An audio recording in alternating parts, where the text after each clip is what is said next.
Yo.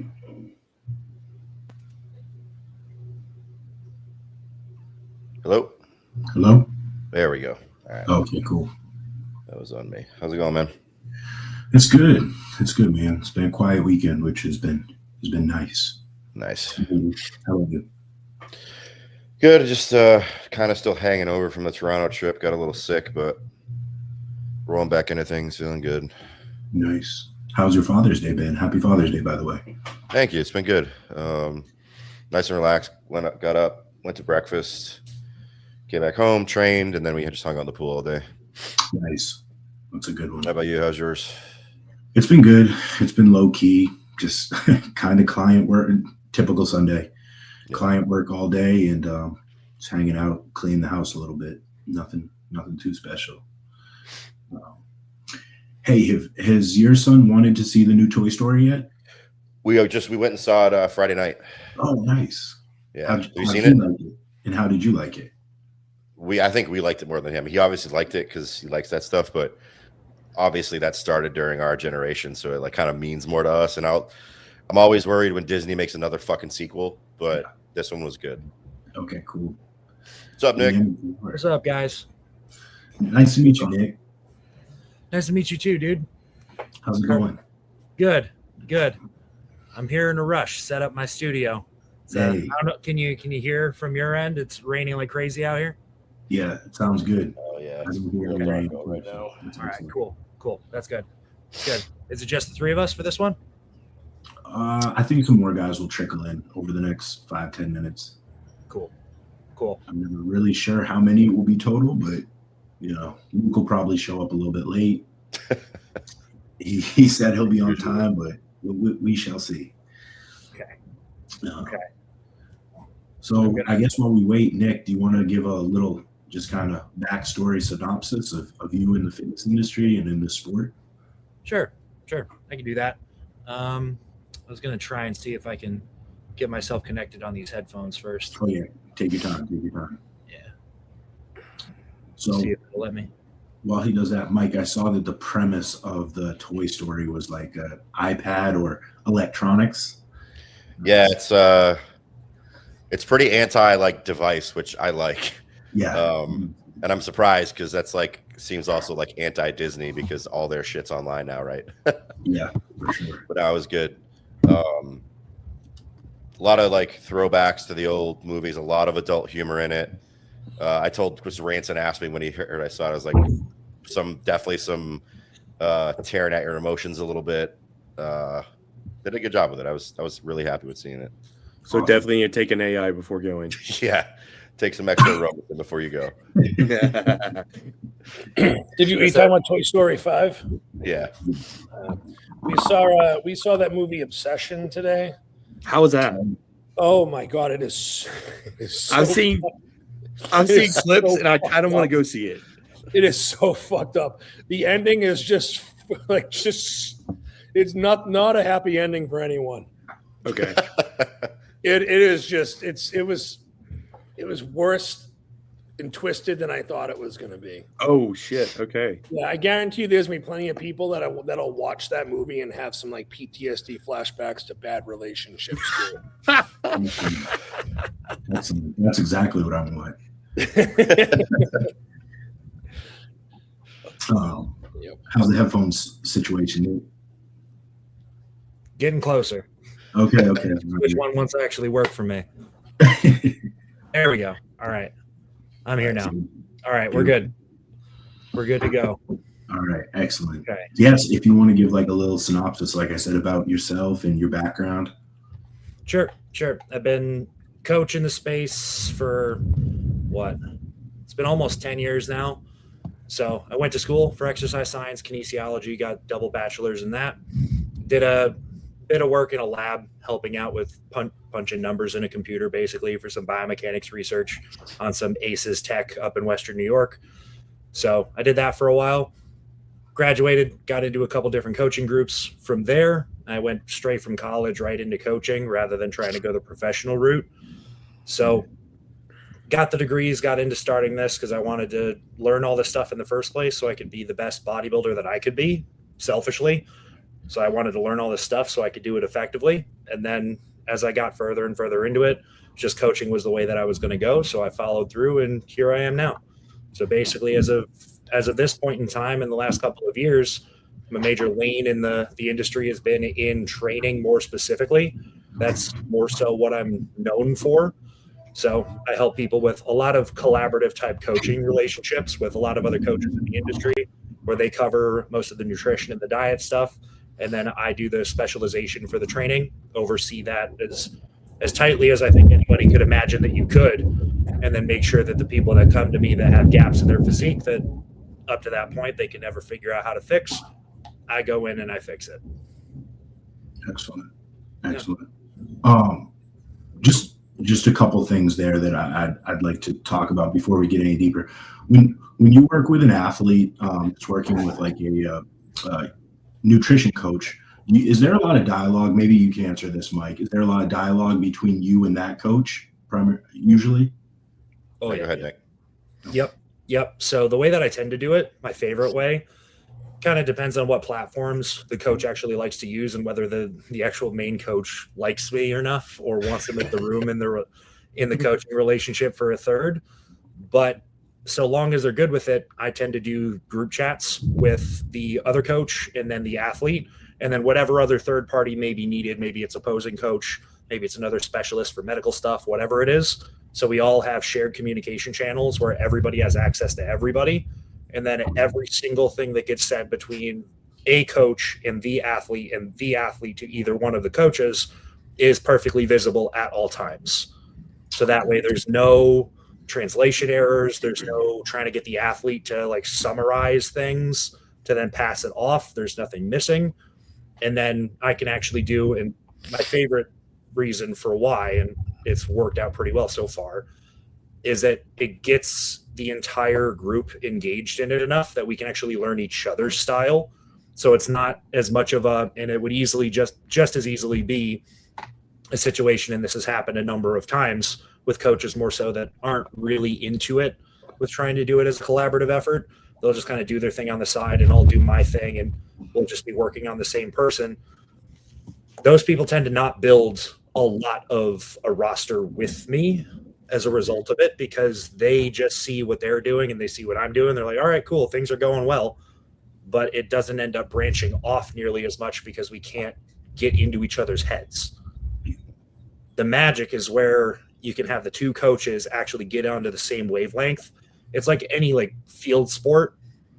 If you had like football coaches, you have like defensive line coach, specifically offensive line coach.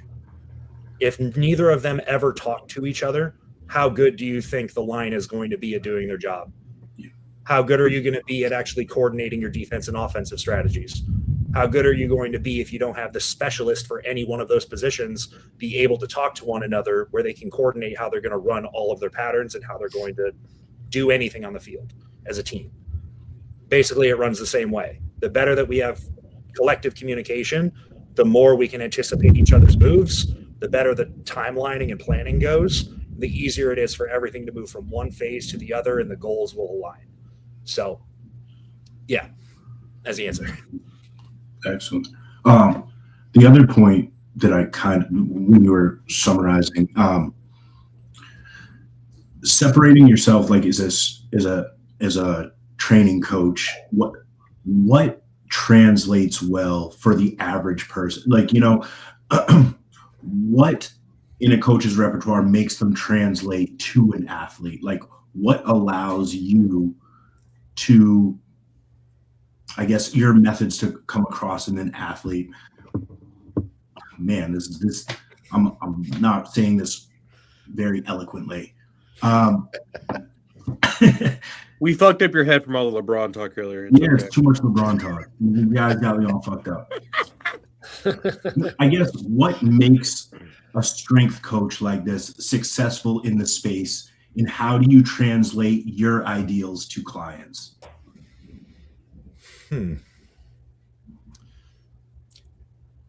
There's a lot of different directions and a lot of different pieces to that, but I think probably one of the bigger ones that is on the incentive level is that the training coach actually has to be there to want to see the athlete succeed for more than just like week by week. Are we good to go or are we not?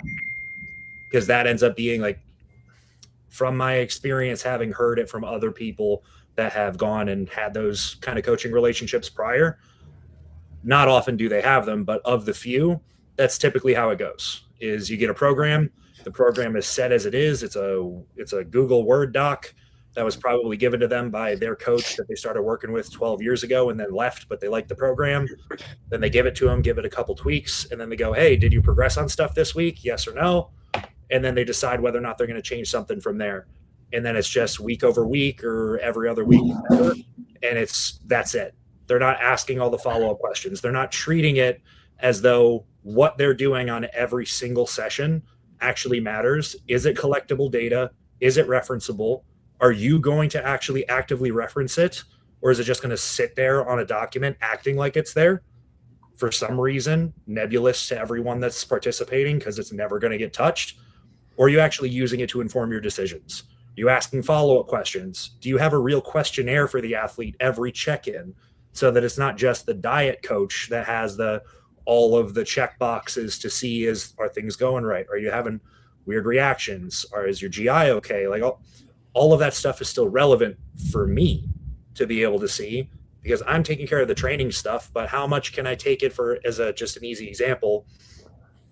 How much can I take it seriously if I have a separated relationship with an athlete, say, and I'm looking over the training, there's a completely separate diet coach, different process, and I don't get to see any of the data over, oh, well, your pumps are terrible right now in your training. Okay. Have you drank your water? How did you sleep? Do you sleep on your sides? How big are you? What's the width of your shoulders? I should probably see that. Is your bed really soft? Do you have a lot of pillows? Do you have sleep apnea? Did you ever get a sleep test? Are you waking up tired in the morning? Are you not? Are the drugs that you're taking actually responding well with you? Is your other coach actually paying attention to that? When was the last time you got blood work? What did that look like? Like all of those things that someone that's just training coach that doesn't really care isn't going to ask those things, isn't going to care about it. It's not going to feed into any of the decision making, but any one of those things gives me an answer directly to the question that I posed to myself. Their pumps were bad. I could take that as, okay, well, did you rest long enough between your sets? Easy question, easy answer. But it could also be any number of the other things. Is their blood work messed up, but your coach isn't paying attention to the length of your cycle, and now you're way past the point where it's actually useful? Now you're too toxic to get anything to work. Is that what's happening?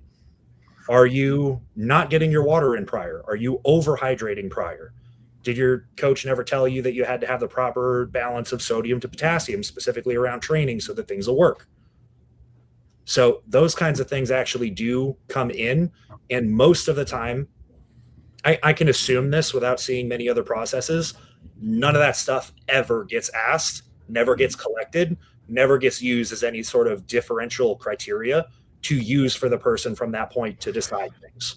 And it ends up becoming either a total lack of direction and just, this is the plan, we should be getting somewhere, so why is it not working? Basically the client blaming. It's the same thing, like, you didn't get a weight drop this week, bad coach will go, well, you're lying to me. You weren't on your diet. Even if they were, it's like, well, is there something else deeper that I didn't do the due diligence to check already? I should probably ask that question first. Yeah.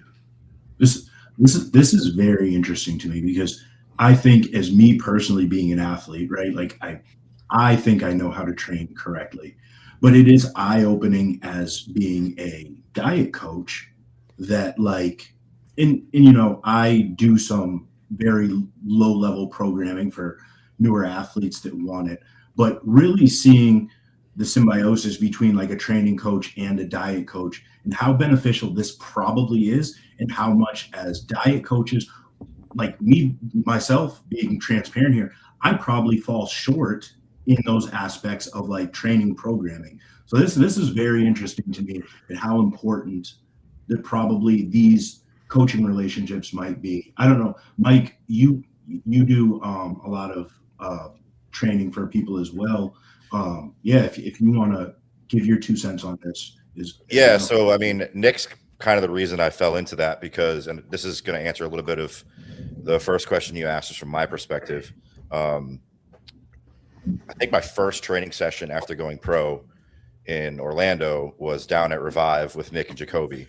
And like training with Nick changed how I have trained since then. Like I basically completely adopted almost every principle he works with. Like I logbook, all my stuff is logbooked. It's all like big focus on biomechanics, big focus on progression. Obviously I have Jacoby as a coach. So like the health and progression side on that end is handled by him. But Nick was a big influence in me getting into this to begin with. And as far as your question, Nick, your first question, and Nick, from my view, and the reason I took so well to it and kind of latched onto it is because Nick is one of the guys that does what he tells you to do, which I'm huge on. I've said this several times on the podcast. Like, I want a coach who does the shit I do, or can at least demonstrate that he's taken a number of people to where I want to go. Jacoby's one of those people. Nick is one of those people. I mean, if you ever seen Nick in person, Nick, what, you're 5'8"? Yeah. 5'9", 5'8", and he's almost as wide as he is tall. Like, Nick's a big dude, and he didn't get that way with like genetics or a shit ton of drugs. He got that way because he trains his fucking ass off, and I'll follow anybody who can train that way. From my point of view as far as like being a training coach now, it's obviously for the most part a significant luxury for a lot of people because most prep coaches are already $300, $400, $500. And I get it. Like if you're trying to get in shape for a show, that's probably your priority. But on the limited number of clients I have, and Nick probably has the same story, just on a much larger scale, the people that I've worked with that are willing to pay for this service, that are communicative with me like every single day, sending all the videos you're supposed to send, sending me their logbook at the conclusion of the week, keeping me tuned into the thing Nick talks about that's going on with the other coach, whether we're in a group chat or they just send their whole check-in to me in addition to their prep coach. The people that have paid for that service have put on like 30, 40, 50, 60 pounds in the time we've worked together in a matter of, somewhere between 6 and 18 months. I don't know where this like new fad of saying training is the least important aspect of bodybuilding came from. I don't know where the fuck that came from, because I'm firmly on the path of like, it's probably the most important. Mm-hmm. If you can't effectively create the stimulus and also not overdo it and create too much, how do you expect anything else your coach is doing to be maximally effective? Right. So completely acknowledge that like paying Nick or paying me just to do your training is a massive luxury. But man, like if you're serious about this, especially if you're someone who's not a beginner anymore, like the guys I've had a lot of success with have been at this for like 5, 6, 7, 10 years. And they come to me, probably Nick, you probably the same stories. Like they come to me because they're slowing down and they want the next level. And like, bam, you focus on training and everything you're doing becomes more effective. Everything takes off. Now your prep coach is a rock star because they can post your side by sides. And then you don't get the credit for that when it goes up. Yeah. But I mean, I think the point here needs to be like, if you're serious about this, yeah, good prep coaches handle most of the story, right? But I don't know many coaches that also do this level of training, which training, monitoring, and programming, which is why it costs what it costs, right? And I'll be straight up with you. It takes me way longer to handle a training client's check-in than it takes me to handle a dieting client's check-in. Right? I can handle a dieting client check-in in like 3 minutes, assuming there's nothing catastrophic going on. But, for a training client, I'm reviewing 6, 7 videos a day, every single day of the week. And then when that last check-in comes in, we're talking about all the stuff Nick talked about, making sure we're on track. Do we need to change anything? How's the other side of this stuff going? It's much, much more involved. So, but the takeaway here needs to be like, if you're serious about this, man, start treating your training that way. And it doesn't mean that you need to pay us to do it, but like, I think, Nick, myself, the other guys that are big in training, Joe Bennett, put out enough content that if it's not in the budget for you, you can probably get most of the way there without us. But the same way as all of us hire a prep coach, right? Like the magic is in not having to think. Here's your plan. I'm just going to go execute this shit, and I'm going to let him handle all the thought process for this. And I don't know why we haven't kind of largely applied that to training yet. It's very like, it's in its infancy for sure, because I don't think there's many people that are doing this at scale, and it doesn't make any sense to me. Okay. I think a large part of that is just the affordability for most people. Like, you're already paying a bunch for a prep coach. paying someone else is an extra expense. Honestly, like Cameron has been wanting me to work with you, Nick, for years, right? And I've wanted to, but that's one thing that like not in the budget. Like follow your stuff, love it, and I think there's a lot I could learn from you because I've always done my own training. I've followed a lot of principles in the past from like John Meadows and just kind of incorporate different things I've learned from when I was powerlifting focused and my knowledge from powerlifting coaching. I incorporate stuff from that into my bodybuilding training and just things I've learned over the past 15 years of doing this. But like Mike said, I think the big thing that could help me personally as an athlete, especially going into being a pro now, is being able to be mindless of it and not have to worry about anything. I think that'd be the big benefit. And I'm hoping this podcast tonight that I can learn quite a bit from you that I can just apply to my own training, until hopefully it comes a point where I am able to, link up with you as well as Cameron, I'd be happy to have you. That I want to go off of that. Not to I guess out a client, but Mike, you work with Justin Betancourt, and I remember Justin from years ago, and the amount of tissue he's put on, and I'm going to guess he's one of those clients that you're talking about that is locked in and stellar, and it shows with his training, the poundages he moves, the way he moves them, the amount of tissue he's put on. I think he's probably a great example of how this translates exactly to what you're saying. Yeah, I mean, as a footnote, right, Justin is, especially for a young guy, because I think he's only 23, 24, as robotic as anybody I've encountered in bodybuilding, especially at that age. And also with the footnote, when he signed on with me, I took him through one natural show, and then he shifted gears onto the the quote unquote dark side. So I'm not going to take credit for all of that, but he works with me for everything. And the kid just goes and does it. And he also happens to be one of these guys. I would think, not that I'm quite at Nick's level, but Nick and I are two, I think the strongest people most people have encountered. Justin is again at 200 pounds, moving probably 80%, 85% of the loads I'm moving on a lot of things. And it's quality, right? It's not just slinging weight around. But it's, it's a testament to what you can do if you just buy in. And it's not really yes, there is some special sauce to what Nick does because he gets great results, right? To a lesser degree, me, because I get results. But the real key is buying into the process, right? Even if the process isn't optimal, if you buy into everything all the way, your results are going to be anyone who's executing at 75 or 80% of a perfect plan, right? If perfect ever existed. But he's not the only one, right? On the other end of the spectrum, I had a master's client work with me for almost 18 months and put on, I think from getting off stage to ending his off season was 70 pounds and not an ugly 70 either. Right. So this isn't oh, well, Justin's young, so of course he's going to respond that way. It's no, if you've never focused on this side of bodybuilding before and you engage 100%, you are going to get a return. Right. And I, Nick, myself, whoever isn't going to promise you a result, but I can promise you it'll be better than the alternative. Yeah.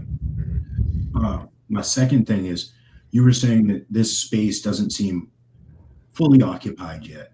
What do you guys think the reasoning to that is? And secondly, have you seen a rise in training coaching, good first, or bad, over the last couple of years? There's plenty of people doing it. Okay. There's not plenty of good people doing it. Yeah. And I think the big difference if you're working with somebody like Nick is, like you said, he's been at this for a decade.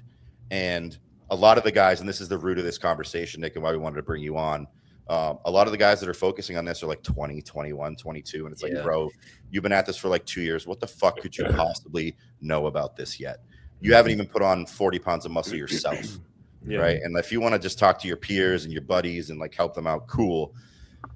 But all these kids talk like they're the authority on shit. And it's you can't possibly have enough experience to handle any sort of variety of clients and get results out of a variety of people, right? Because that's, in my opinion, the mark of a good coach is you're not just able to get results out of the people that fit your process. You're able to adapt your process to the people that come to you and get success regardless. And there's plenty of people in the space. It's just occupied by shit for the most part, in my opinion. Yeah. So you want to expand, Chris? Yeah, No, yeah. it's just there's only really a few people out there that I've seen just that do training well, and I've seen some of your videos, Nick, and you're an absolute unit and Yeah. strong as hell. Thank you. And, I myself am really strong. I know Ranson's strong as hell. Mike, you're very strong. Both Mikes are strong. So it's like when you see people, and I'm the same way, Mike. I want someone that does the damn thing, or has done it. You know what I mean? It's hard for me to take advice from someone that's like smaller than me or weaker than me or hasn't been doing the stuff as long. You know what I mean? So I feel like it is. I feel like the training aspect is definitely needs a lot more improvement with as far as quality out there. I just think like what we were saying earlier, a lot of people, there's a lot of coaches out there that don't want to do collabs with strength coaches and the training coaches because they've got egos. So that right there, like they'll talk their client out of it. They'll have no problem recommending opposing coach. You know what I mean? But when it comes to the trainers and stuff, I don't think they do. And I also work with Justin Jacoby as well. So, and he's a phenomenal coach. And, but there's like other coaches out there that just have like this ego and they don't know shit anyways to begin with. And they're like, oh, you don't need a training coach. I'll train you because they want to take all the credit and stuff. And when really I think it should be like, hey, I'm limited with my knowledge on this. Like, let's bring someone else in that I know and trust to get you to that next level. And then the other part is that, again, affordability. Some people can't afford a training coach plus a prep coach. Then they, getting pushed on opposing coach and all the other stuff. Yeah. So I think those are the three big drawbacks is the space is limited. We've got coaches that don't want to collab with the other strength and conditioning coaches and affordability. I think that's the three limiting factors there for sure. I would agree with that. I think a lot of guys know how to train, let's say, quite a few, not everybody, but I think it's really hard to teach how to train, especially not in person. I would agree with that completely. I think that's a really hard translation for most people. So like Nick, I know this is like broad strokes, but what is your training philosophy? Like what are your principles? What is very intrigued here? That is broad. Yeah, I know. I think I can boil it down. You can stop me at any point to interject anything that you would like, but if I were to try and boil it down, it would be the basic principle is how much can you do? How effectively can you do it? If I want to put it in a sentence. And that has a lot of sub branches to it. So how much can you do? That's one thing. And this is kind of like with the premise for the episode to begin with is like the science-based lifter type deal is kind of what Mike told me that I'm on here for. It's like come in here to bash some science-based lifters. So the how much can you do it is a big question that is kind of where everything is landed at, which is given a lot of, especially even the younger cohort of training coaches and people that are gurus on it now have kind of placed all of their eggs in the basket of we can't do that much. You don't have to do that much. Just do it this way. And then it covers the base no matter what. Can you do more or less is not really a question unless it goes towards less. Right. And obviously, if you're not progressing, you take something away because you're too fatigued. There's too much volume. You need to lift heavier. And how do we do that? We remove more fatigue. And Ranson, being a previous powerlifting coach, this is going to be something that is almost like a stolen portion of the ideal from the programming of powerlifting. How do you peak somebody for the actual event? You drop down how much they need to do right before so that you can pull away enough fatigue so that the fitness variables can show. Absolutely. Okay. So, but we've taken that and like the science-based lifters have kind of taken that idea and then placed it into, no, why don't we just do this all the time? Because this is exactly how you have to be all the time for peak performances, because peak performance is the only thing that matters. See, this is something I've noticed a lot, especially the past year, and it's kind of pissing me off a lot because when I started bodybuilding, other than in the magazines and stuff, when I first started like really going other than what I saw with that was John Meadows and his some of his first programs, like his first, like I think up to his first 7, which a lot of more higher volume stuff, especially program 7 is creeping death. Like on the first squat work, the first leg day on squats, you have to work up to a hard set of 8, like a hard set of 8. Then that's where your working sets start, and you do 6 sets of 6 with a 30-second or a 3-second negative with 2 minutes rest in between. Fucking nuts. Like you don't see anyone coming close to training, that are like people like, well, that's not training intensity. No, that's intense. It's not like one all-out top set. No, but that's fucking intense. And I think there's a lot of people in the training spot once every 2 weeks, I think. Yeah, like I think there's a lot of people now who confuse intensity for volume and all this stuff. They're like, oh well, if you're doing a top set like the failure and a back down set, that's like as intense as you get. But that's not, to me, that's not training intensity. And I think a lot of people are getting that, like all that confused with each other, because you can train really intense, but in a different way than just the straight progressive overload, that most people are preaching nowadays. Yeah. I mean, I had an intense training session today for push. I was out of there in 35 minutes. Okay. That's not because that's what I actually wanted to do, but that was an intense session. And that program could have been given to anybody in the science-based lifting world and be like, yeah, perfect.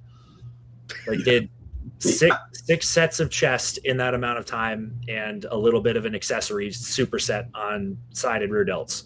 And that's perfect. That's it. They would remove the superset because supersets are a no-go.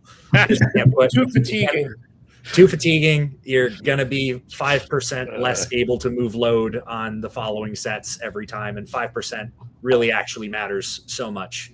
But that's kind of the point that I was getting to, is that it's about the peak performance. It's the peak performance variable that they care about.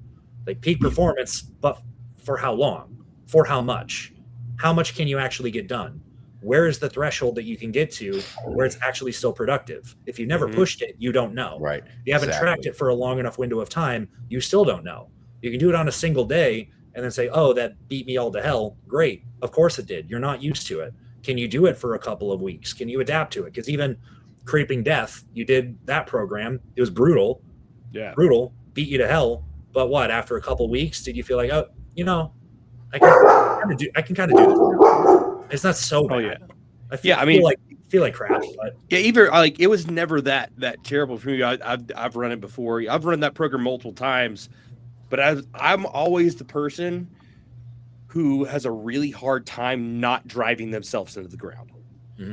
And I'm the same way. I work myself. I probably am the person that does overtrain. And I don't know when to pull back. I 100% don't know when to pull it back. I don't. I love training so much. I love pushing it. There's times where I will literally try and do the whole like top set, a back down set. And like, I'm just, okay, yeah, I'm strong. And that part's really fun and stuff. But it's like, I feel like I'm leaving a lot on the table half the time with that.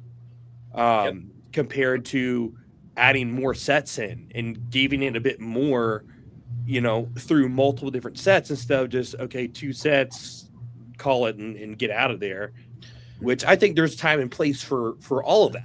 It's just knowing when to implement in for certain things. I don't think everything needs the same style of training. And I'd be really interested to know, like, from your perspective, like, is there certain body parts that respond better to, that type of thing, or more volume, or kind of how you approach everything, like as a whole? Like if you're taking on a new client, what's the first thing you assess when it comes to how they train and how you are going to start to like program them? Well, I can even I was thinking, because I'm figuring my way through the maze to tie it back into the philosophy overall, because it all applies. So I'll answer your question first. Is it the first thing that I'm doing is just looking directly at their physique, because the physique tells the story. That's always the first thing. Is it's going to be what their physique looks like. How many years have they been doing this? What is the future goal looking like? What's the timeline like? And then what is their previous response to either high or low volume training on whatever body part it is? If I see that they have something missing, I'm asking that question. Usually I can get an answer pretty easily, even without asking, Mhm. because I can see what they do with an initial setup of relatively, and part of the philosophy, start with the lower volume to begin with, because you don't actually know where anybody's going to lie with their fatigue ability. They're not going to be able to recover from more than that if you're doing anyway. So the neurological aspect of trying to learn any new skills, of which they'll be learning many, is going to be a drain on them as well, which will then make them feel more fatigued than what any local tissue damage is going to do. So starting them lower to begin with, assuming that we already have maintenance levels established and they can train them decently enough that being on a low end isn't going to start losing tissue. That's more of a concern for a higher level person anyway. So usually that's covered. But you start there. Look at the physique. What's missing? What have you tried? And typically, and here's why I said you can kind of take or leave the answer, is most of the time it's been, I've kind of tried everything. Mm-hmm. I've gone high volume, I've gone low volume, I've tried to exclude these movements, I've tried to include these ones, I've tried to do this special thing I saw from this person, I did this special thing. Say, okay, what is the missing variable? You never were taught how to actually connect with this muscle. You were also not taught that whatever your shape, your body size is, limb length differences, total differences in your anthropometrics overall, what is going to be better suited to making one action that a joint is going to do be dominated by one tissue or another, and the whole neuromechanical matching model be damned. There's differences that will happen as a result of that doesn't just fit on a model that you can put into an AI generator and then tell it to move stuff with the screen with a cursor, which is basically what we have boiled it down to, is you do this action, this thing does it. Okay. Yeah. We are a redundant system of systems. That's what the entire body is. If we have a redundancy of systems that decide that we have overall objective goal that needs to be achieved, objective goal is move this thing from here to here. Do it through this collection of actions that work together to do it.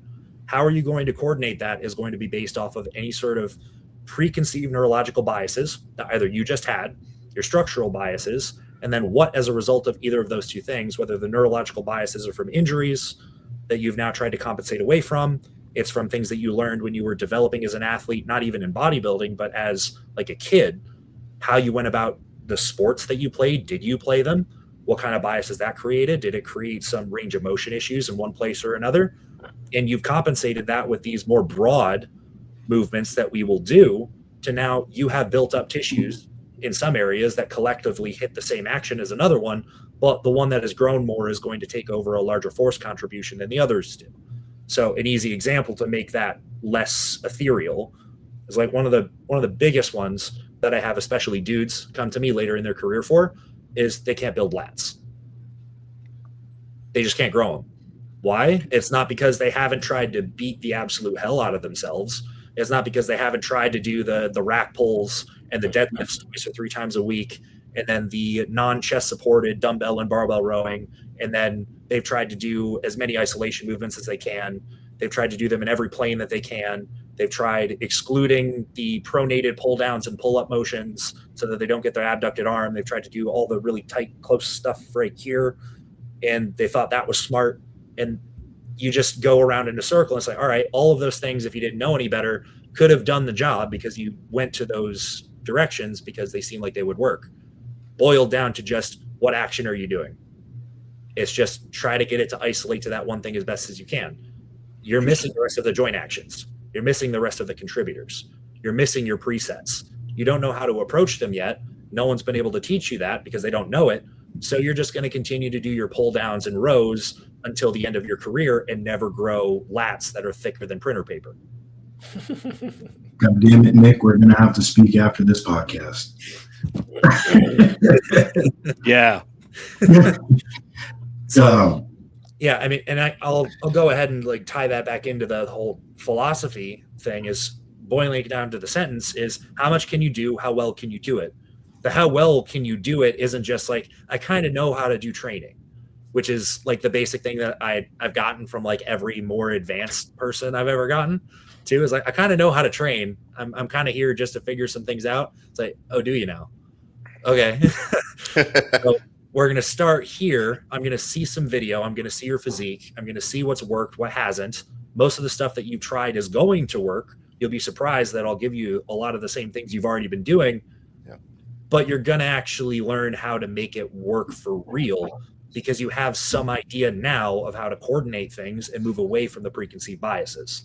Yep. How well you do it, how well you can stack the things that you're doing together to be synergistic so that you don't have to do as much big brain tangential to physical therapy type, make everything work in isolation to then put it back together. Sometimes you need it. But if you don't have somebody, again, with the training coach thing, I'll tie that back in too. People don't understand that stuff enough for them to know, like, why are we doing it in this order? Why do we place this on this day with this other movement? Why do we have this before this? Why do we have this body part before this other body part? Does it make sense for you to place these things together, or does it make sense for you to space them apart?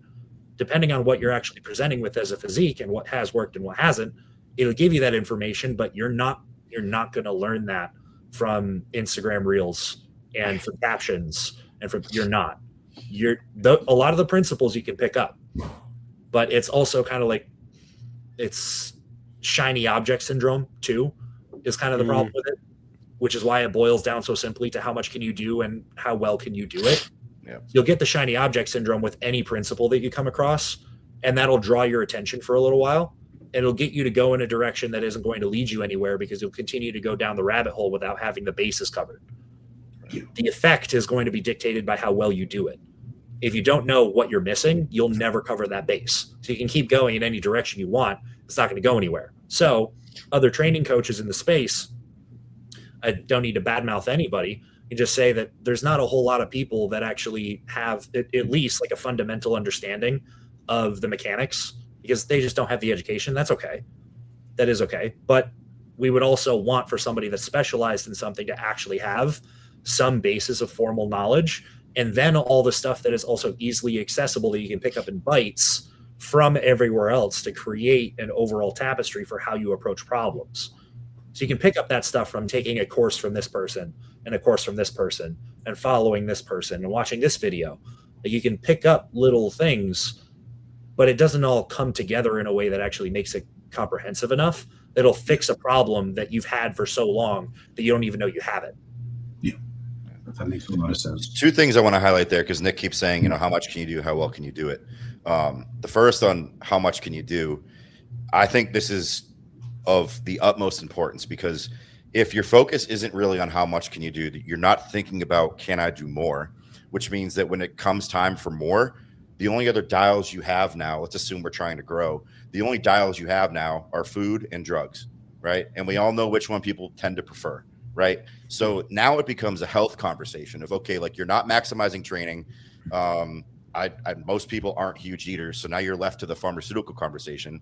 So now you're limiting your growth, reducing, the period you can do this for, and taking unjustified risk because you won't take the next step on the training side. And that's the huge miss for me. This topic of like, where do the science-based guys miss it is right there. If I'm going to tell a client to do more, the very first thing I'm going to look at is, can you recover from more training?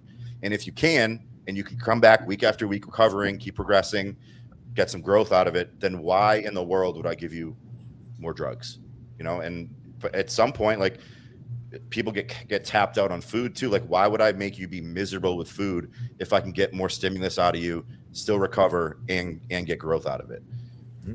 The second part of how well can you do it? I think one of the kind of underlying benefits of hiring someone in the training space is most people have never even seen themselves train. And I think at some point, like the mind to muscle connection almost becomes deceptive because like I know plenty of people that can't grow lats that tell me, no, I feel my lats when I train. I'm like, okay, but they're not growing. So I don't think that feedback is really what we're after. Mm-hmm. But I can show them a set of their, a lat pull down or a lat row and say that right there is why your lats aren't the primary mover in this exercise. We need to fix that. I don't care how much you feel your lats, right? Like maybe it's a good thing for new trainees to like, oh, wow, I finally felt my lat. But like, if you feel your lats and they're not growing, what the fuck does that matter? Not at all. And for a lot of people, just seeing yourself train can be a massive like light bulb moment of, oh, okay. And then the other side of that, of never seeing yourself train, everybody thinks they train intensely, right? Everybody thinks they get to failure. But like clockwork, every first set of videos I get, I'm like, did you really think that was your last rep? Like that was the last rep you had in the tank? Because that shit flew. And I know it feels slow when you're doing it, but go back and look at the video and tell me you couldn't have done another one based on how easy that rep moved. And those things, I mean, that's where the value is for me in somebody looking for this service, is like unlocking those doors that you think you've already opened, but you're still chained to.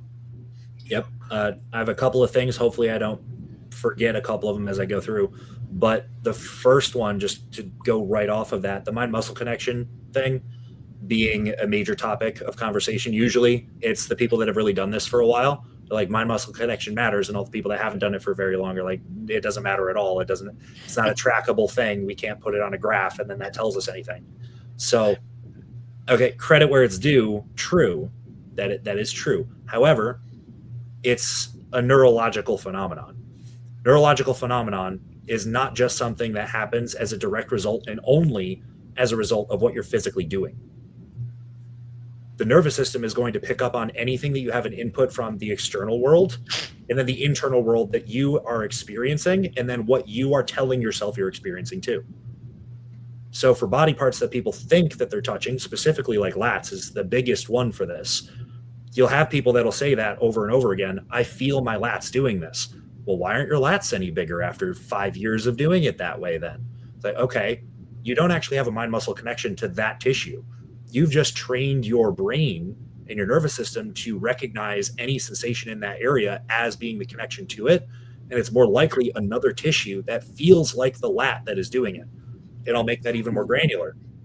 You'll have, say, you have somebody that feels like they're hitting their lats on like a really, really like laterally flexed positioned lat row. They feel like they're super specific with this.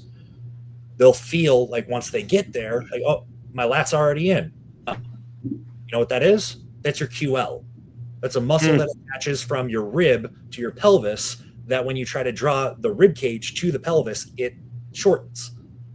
And where does that sit? It sits in the same spot that your lower lat does. So you're going to feel that and you're going to think it's doing something. And then even worse is that you have another tissue that acts directly at the shoulder to extend the upper arm, which is the teres grooves. Yep. And they're going to work very similarly to the lat. We call it like the baby lat.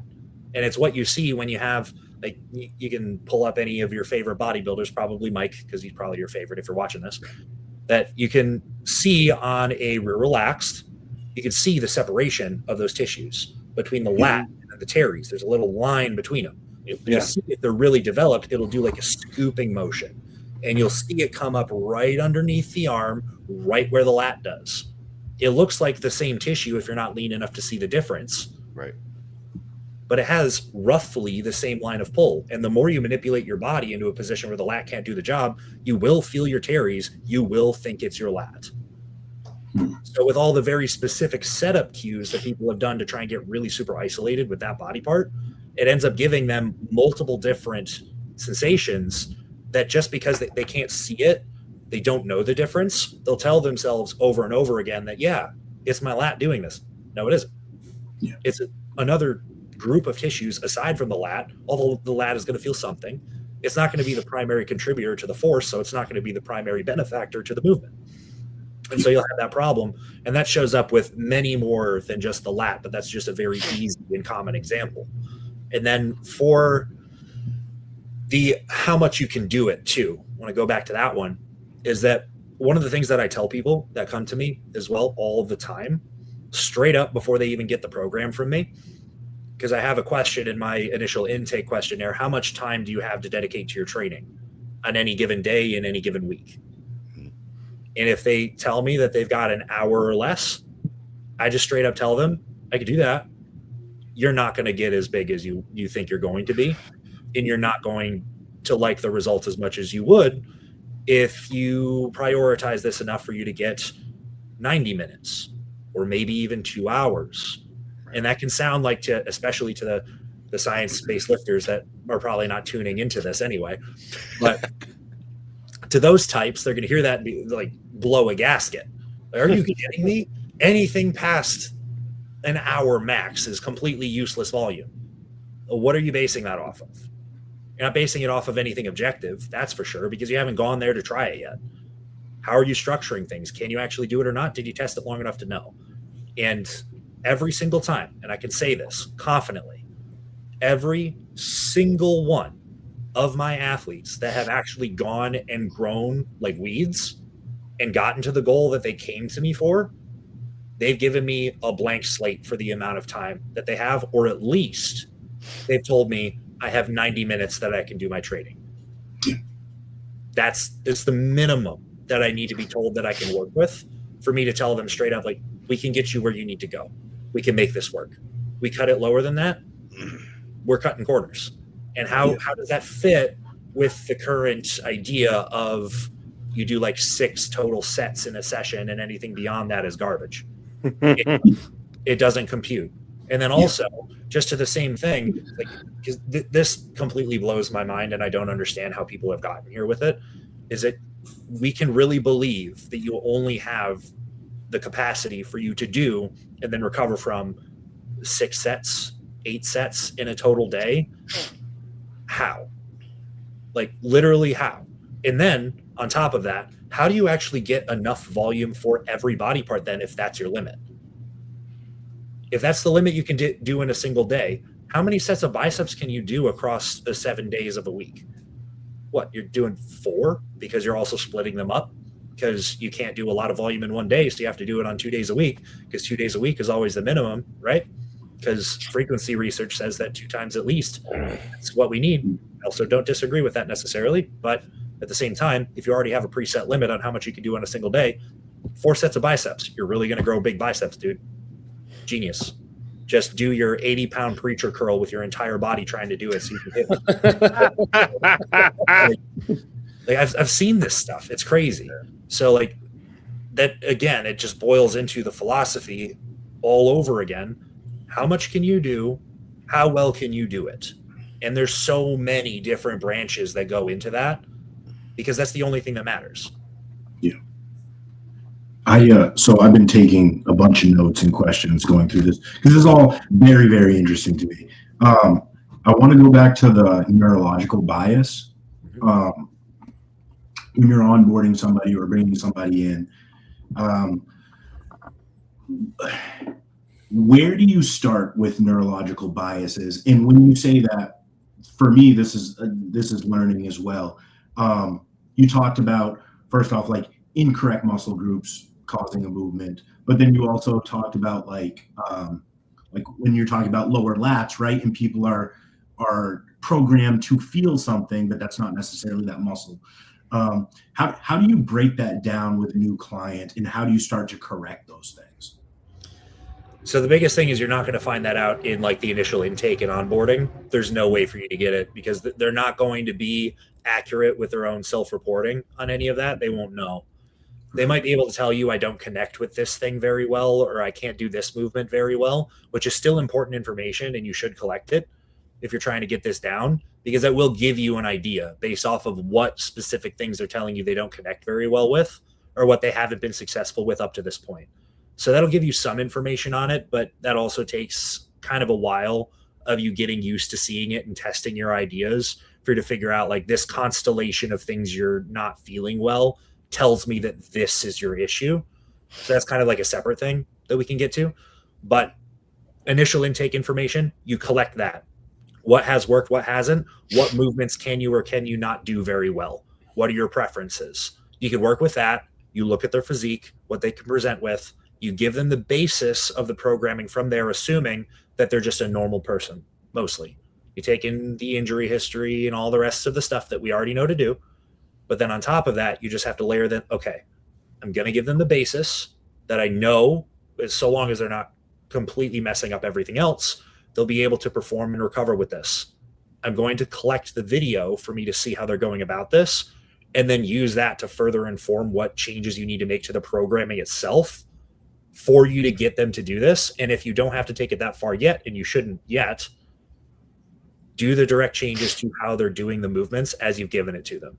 So I also said before, you'd be surprised maybe that, or maybe not, that if you were to come to me, I'd have most people do most of the same things that they're already doing. It's going to be in a very different format usually. So that's changed, but there's only so many lat pull downs you can do. There's only so many rows you can do. So many presses you can do. So like, it's not like I'm coming up with some crazy contraption for that to work. So I'm going to see what those things are that they've been doing up to this point, and then see what has or hasn't worked, how things are lining up. And then I can figure out what their biases are from there based off of just how they move. And that's how you get it, because you can't get the information of what they're connecting to. Really, we have to return to what is the mechanics visibly showing me. Yeah. And then you can make your assumptions from there. This is a super important point I want to bring up, though, because Nick, you mentioned earlier on, like the shiny object, the novelty. People always love that shit. I need to stress this really hard, because I think if you're looking at coming into a service like this with somebody that does what we do not come to me or Nick or anybody else expecting this like super complex, like shit you never done before, like magic split, magic order of movements. Like, what you're probably going to get looks pretty similar to the shit you've been doing. Maybe we have a better eye than you, so the split of volume and frequency looks different to address your physique needs. But like, you're not going to get this like, I need 16 daisy chains, a gym pin, like a magnetic 2.5 pound plate. Like, don't come to us thinking you're going to get something that nobody's ever done before, because the root of this conversation is still training, and people have been training for decades, getting results with way less shit than we have right now. Right? Like, we're in the golden age of machine design. It's all fantastic. I love it. Yep.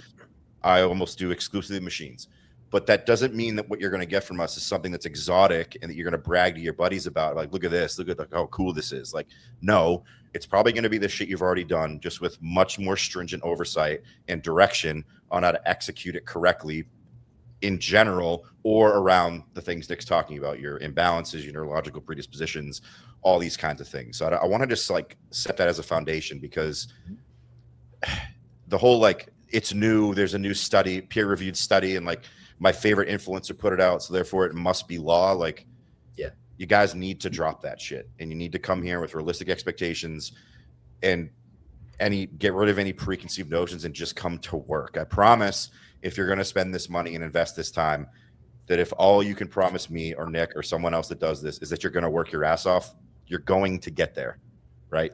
Dump all that shit out the window.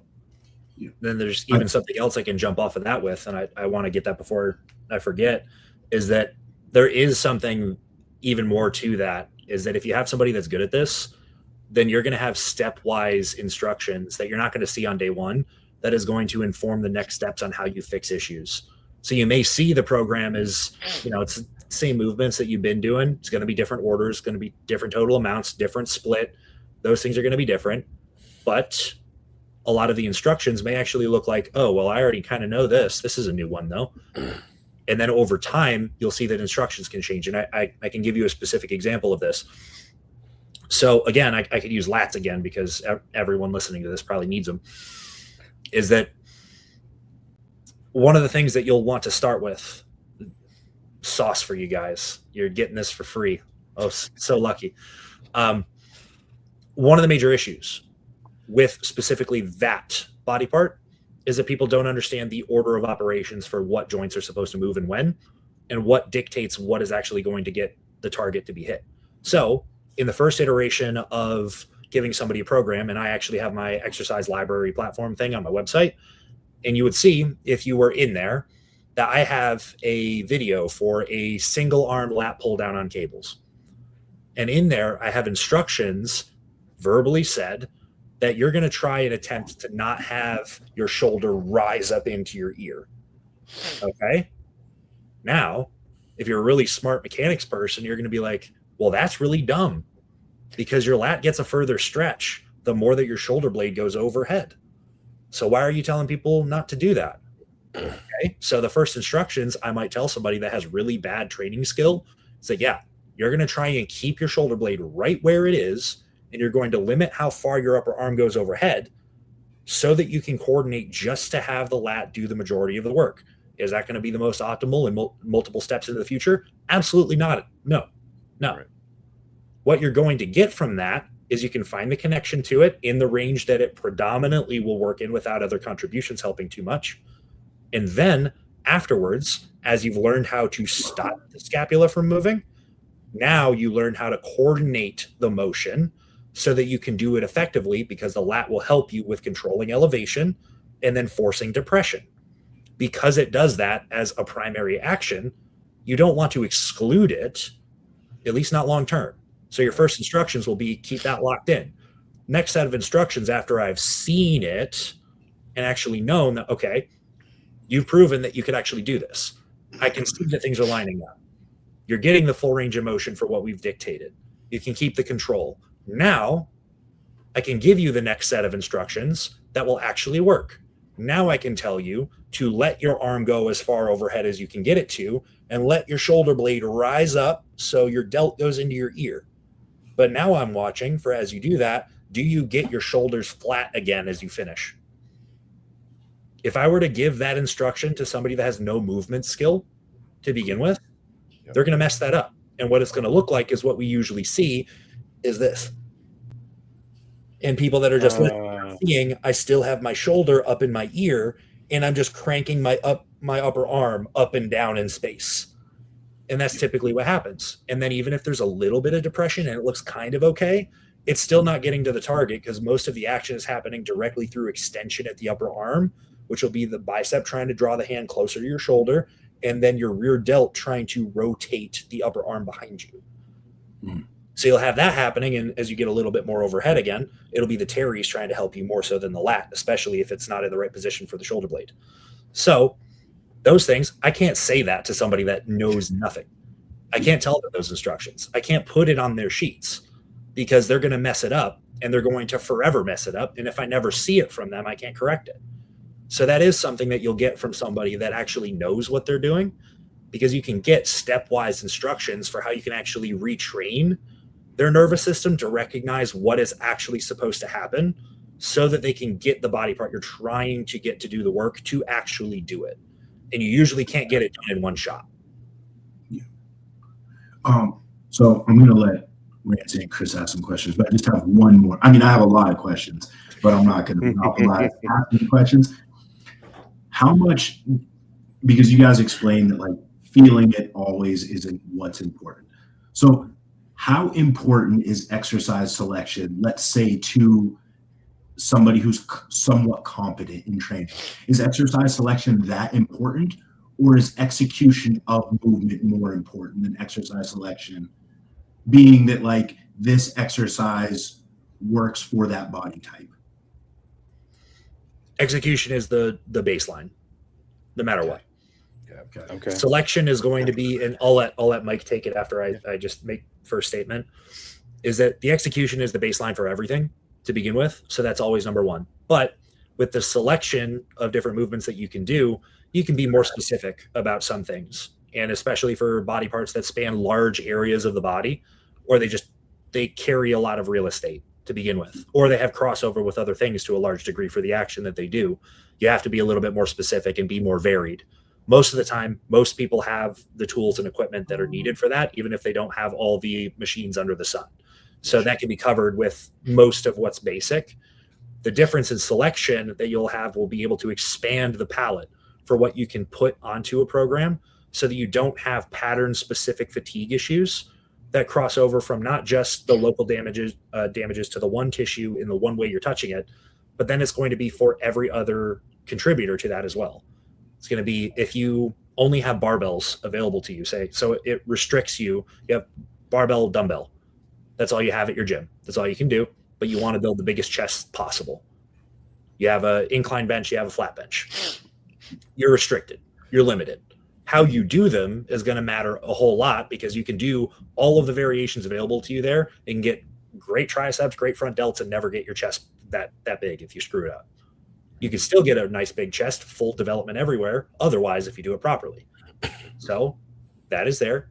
However, you're going to have an inherent limit on how much total volume of work you can get done with those number of choices that you have, because you're going to be affected by those tools and implements in a very specific way that won't be shared by all the other implements you may otherwise have available to you. So the person that is really, really limited, it's just like the time you have for the training. It's like, well, I'm sorry, like you're going to get somewhere. It's not going to be the best that you could be if you had this available to you on top. That's still going to be true. Somebody training in their garage with a a barbell rack and then some dumbbells is not going to be able to have the chance to get as big as somebody with a full gym. Yeah. It's just not going to happen. It's realistic.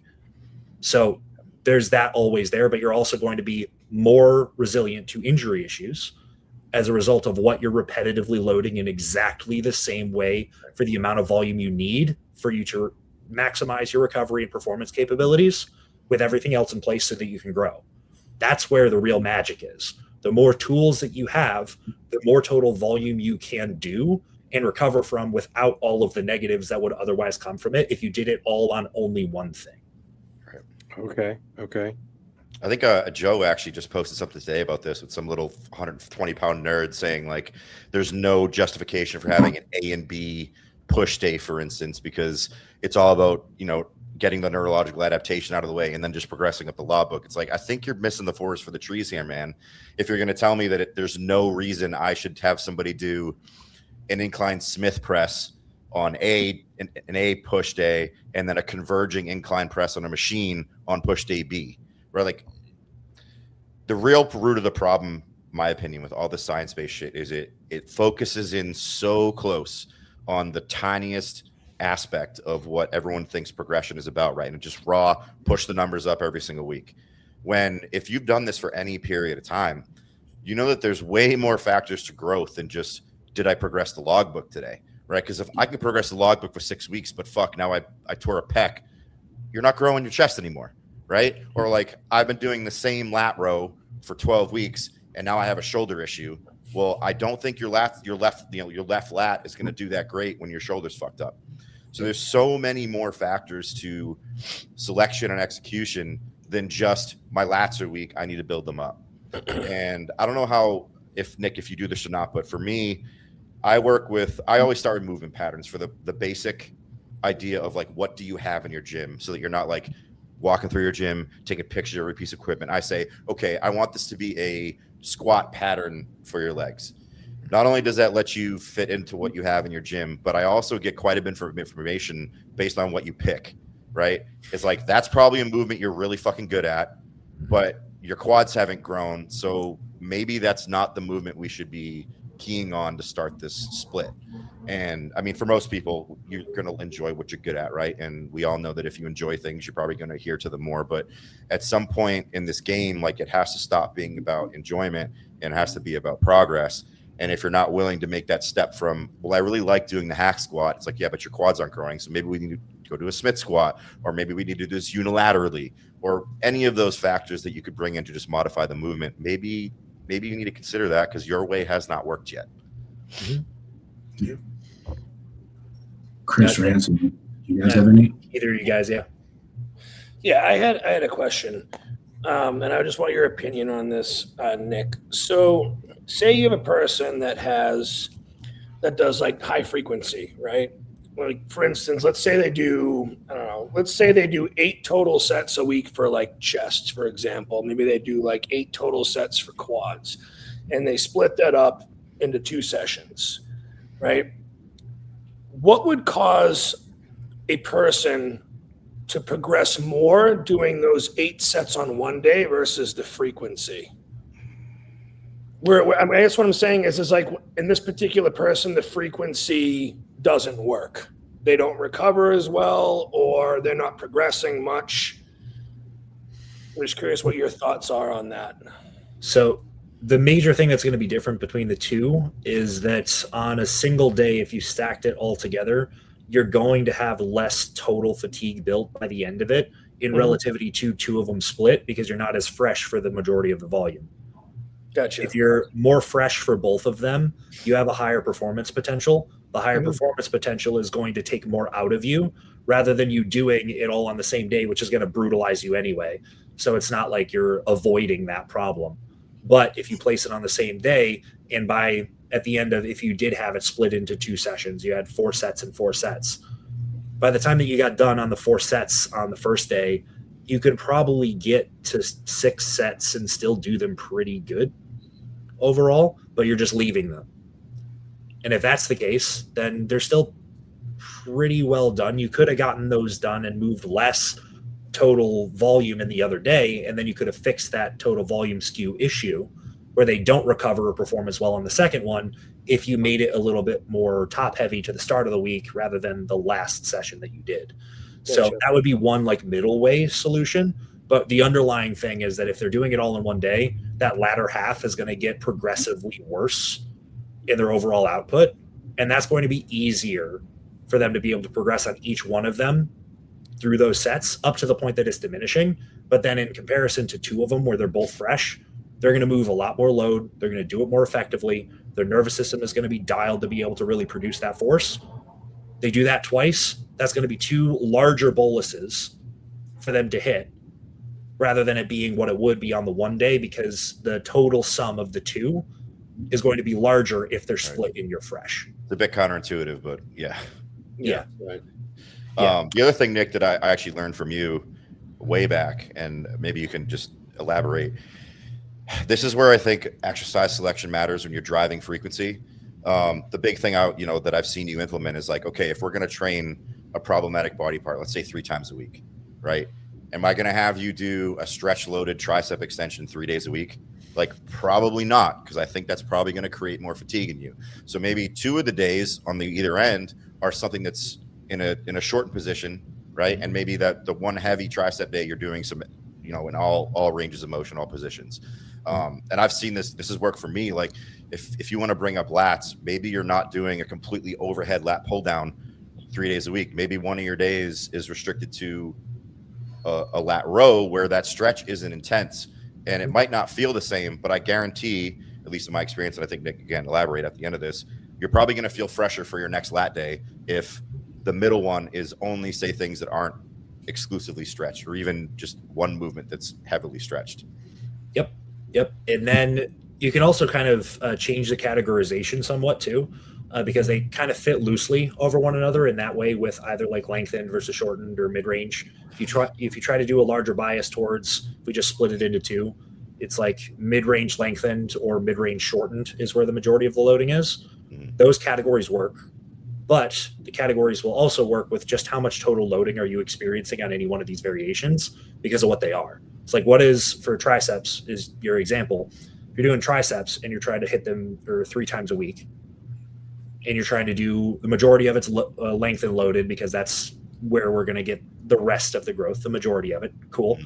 But how are you going to hit those preferentially to get the most out of it? It's going to be like a JM press. It's going to be a close grip press. It's going to be something that you're moving the majority of the loads on. Then you might do a tricep press down, which is also going to be pretty heavy too. But then what else could you do that's going to be like shortened loaded? You could do something that's like a really internally rotated arm extension that is going to naturally change the bias of what part of the tricep is going to take a little bit more of the loading based off of the shoulder position and the angle to the load. Then it's also going to be inherently less loaded because of exactly how you have to position yourself. So we can categorize them in that way, to lengthened to shortened, if we want to categorize it that way. But it's also, to your example with the lats too, say if you're going with an overhead that's more stretched, cool. But then the rows are going to be heavier loaded. They might have more damage done based off of that if you really exaggerate it a ton. But if you are more specific on exactly how you approach it, it may not be the case. So you can stagger these things, and this is part of like exercise ordering in sessions as well, which is also important, because if you're trying to maximize the total volume that you can do on a single day, hitting the same exact positioning over and over again to try and get more and more work in is going to run you dry for how much you can do. If you're trying to bring, again, I'll use the example of triceps then. If we're trying to bring up triceps, you have 6 sets of triceps after a push day, say, because you're really trying to hammer it. If you try to do all of them with lengthened, dominated loading, you're going to be just doing nothing by the end. Yep. But if you strategically move them around so that you do something that is naturally lighter loaded, a different position for the shoulder, a slight different bias to what of the 3 heads are going to take a little bit more of the loading. You can't isolate it. It's just a tiny little bit of a bias based off of shoulder position. You can do that in an order where you hit that first, you'll get productive volume. Then you can't really do anything more after a certain number of sets. And anybody at home or you guys, you can test this out. You can do something that's like internally rotated arm, cables over here, over on the other side, and then do an extension. And try not to move your shoulder around while you do it. Do as many sets as you can until you're just not getting anything anymore. Like you just, even with like 10-pound stack left, like nothing happens. It's like you can still move it because you're obviously strong enough to move 10 pounds, but it's just like it's blanks. You're getting nothing. But then you can move yourself to a either fully overhead position or a push down, and then oh wow, like I can move like my full weight that I usually do here if I would have done this first anyway. It's like that's weird. You just train your triceps for 3, 4, 5 sets on this test example just to see how long it took for you to just get nothing. You can still go your press down motion, and then you have almost all of the strength left. Now, if we're going with like the low volume approach again, we tie that back up. If you already hit the failure on the one movement, you don't get anything more, you can just do a quick test. Did you get anything more productive on the other variation that hit it in a different way, at a different angle, tied in a little bit more bias to another specific portion of the tissue? Can you do it or can you not? Just a yes or no. If you can, that's more productive work. Are you going to grow more? Yes. Interesting. This is all very, very interesting to me. I wish this could go on for a while. I got a question about, so, coming up in bodybuilding, for a long time, there wasn't a lot of information. You had your websites, you had your forums, then YouTube started. Cues were always a big thing, right? Like you always heard coaches and trainers talk about cues. How important do you think cues are? Because I think as a young bodybuilder, a lot of times we get obsessed with these cues, pull to the pocket, do all this, right? And I think a lot of the cues that I've learned over my bodybuilding career didn't necessarily help me. They made me focus on these words that, trainers were saying. How important do you think cues are, and what's the difference between a good cue and a bad cue? Context is the difference between good and bad. Unfortunately, that's a common story, is that a lot of the things that you learn early don't apply to what you actually needed them to. And it leads you in a direction that it may have been helpful for the time because it gave you something to focus on that gave you the broader skill. So in that sense, still helpful. It's like I can give you a specific one to make it concrete. It's like a lot of guys will have learned like from the high school S&C or whoever it is that taught them the first time in the weight room, when you squat, you're going to spread the floor. That's going to be the cue that you're going to learn. Okay, well, what did that actually teach you to do? It was just trying to get you to not go into knee valgus, meaning that your knees are going to just crumble underneath you together. That's what it taught you, which great, because if you're already like you're a Bambi, you know nothing about how you're going to go about this, getting told split the floor will just give you the right tracking. It's like, okay, otherwise I would just duck inwards completely, and this is a moot point. I can't squat. It doesn't work. If you got told that cue, that helps you to correct for that major problem that most people will run into when they're motor morons. But after that point, you will figure that doesn't actually work that well long term, because what it'll change is the foot pressure that you apply, and the foot pressure change is going to change how much your ankle joint can actually move and how much your foot shape can change. It'll change how much rotation you get at the tibia. It'll change how much rotation you get at the upper leg. That'll change the appropriate range of motion for your hip relative to your pelvis, and that will change everything from there up. So that will end up creating larger issues for you the larger and the stronger you get and the more volume you do of it. Mm-hmm. So, and is it helpful for some specific ways of going about it? So say for Ranson's case, ex-powerlifter, having that cue if you have a wider stance on the squat and that's the way you do it, pretty helpful, right? Mm-hmm. It works pretty well because that's what you need to do if you already have like almost like a semi-sumo stance. If you don't allow yourself to do that press the floor away and spread cue, you're going to have a larger instance of like you're going to cave. Yeah. You're going to get down to a point where your hips need to rotate more. And if you're not already pre-cueing for like, we need to keep these out, you're under 600, 700, 800 pounds, your shit's crumbling. You're going knee valgus, game's over. Yeah. And the cue I would always give people, instead of just spreading the floor, because you see a lot of people, they'll spread the floor, they think of just pushing out this way. Mm-hmm. Right.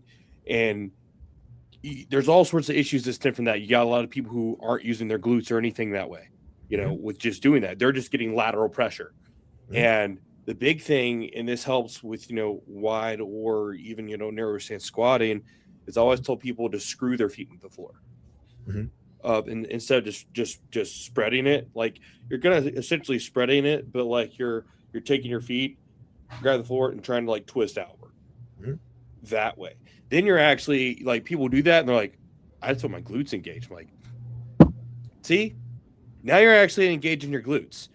Now squat, and they're like, that was easier because you're actually using your glutes like you're supposed to, and not just spraying the floor part and going down and hoping that something just works, and mostly using just your lower back to get the squat up.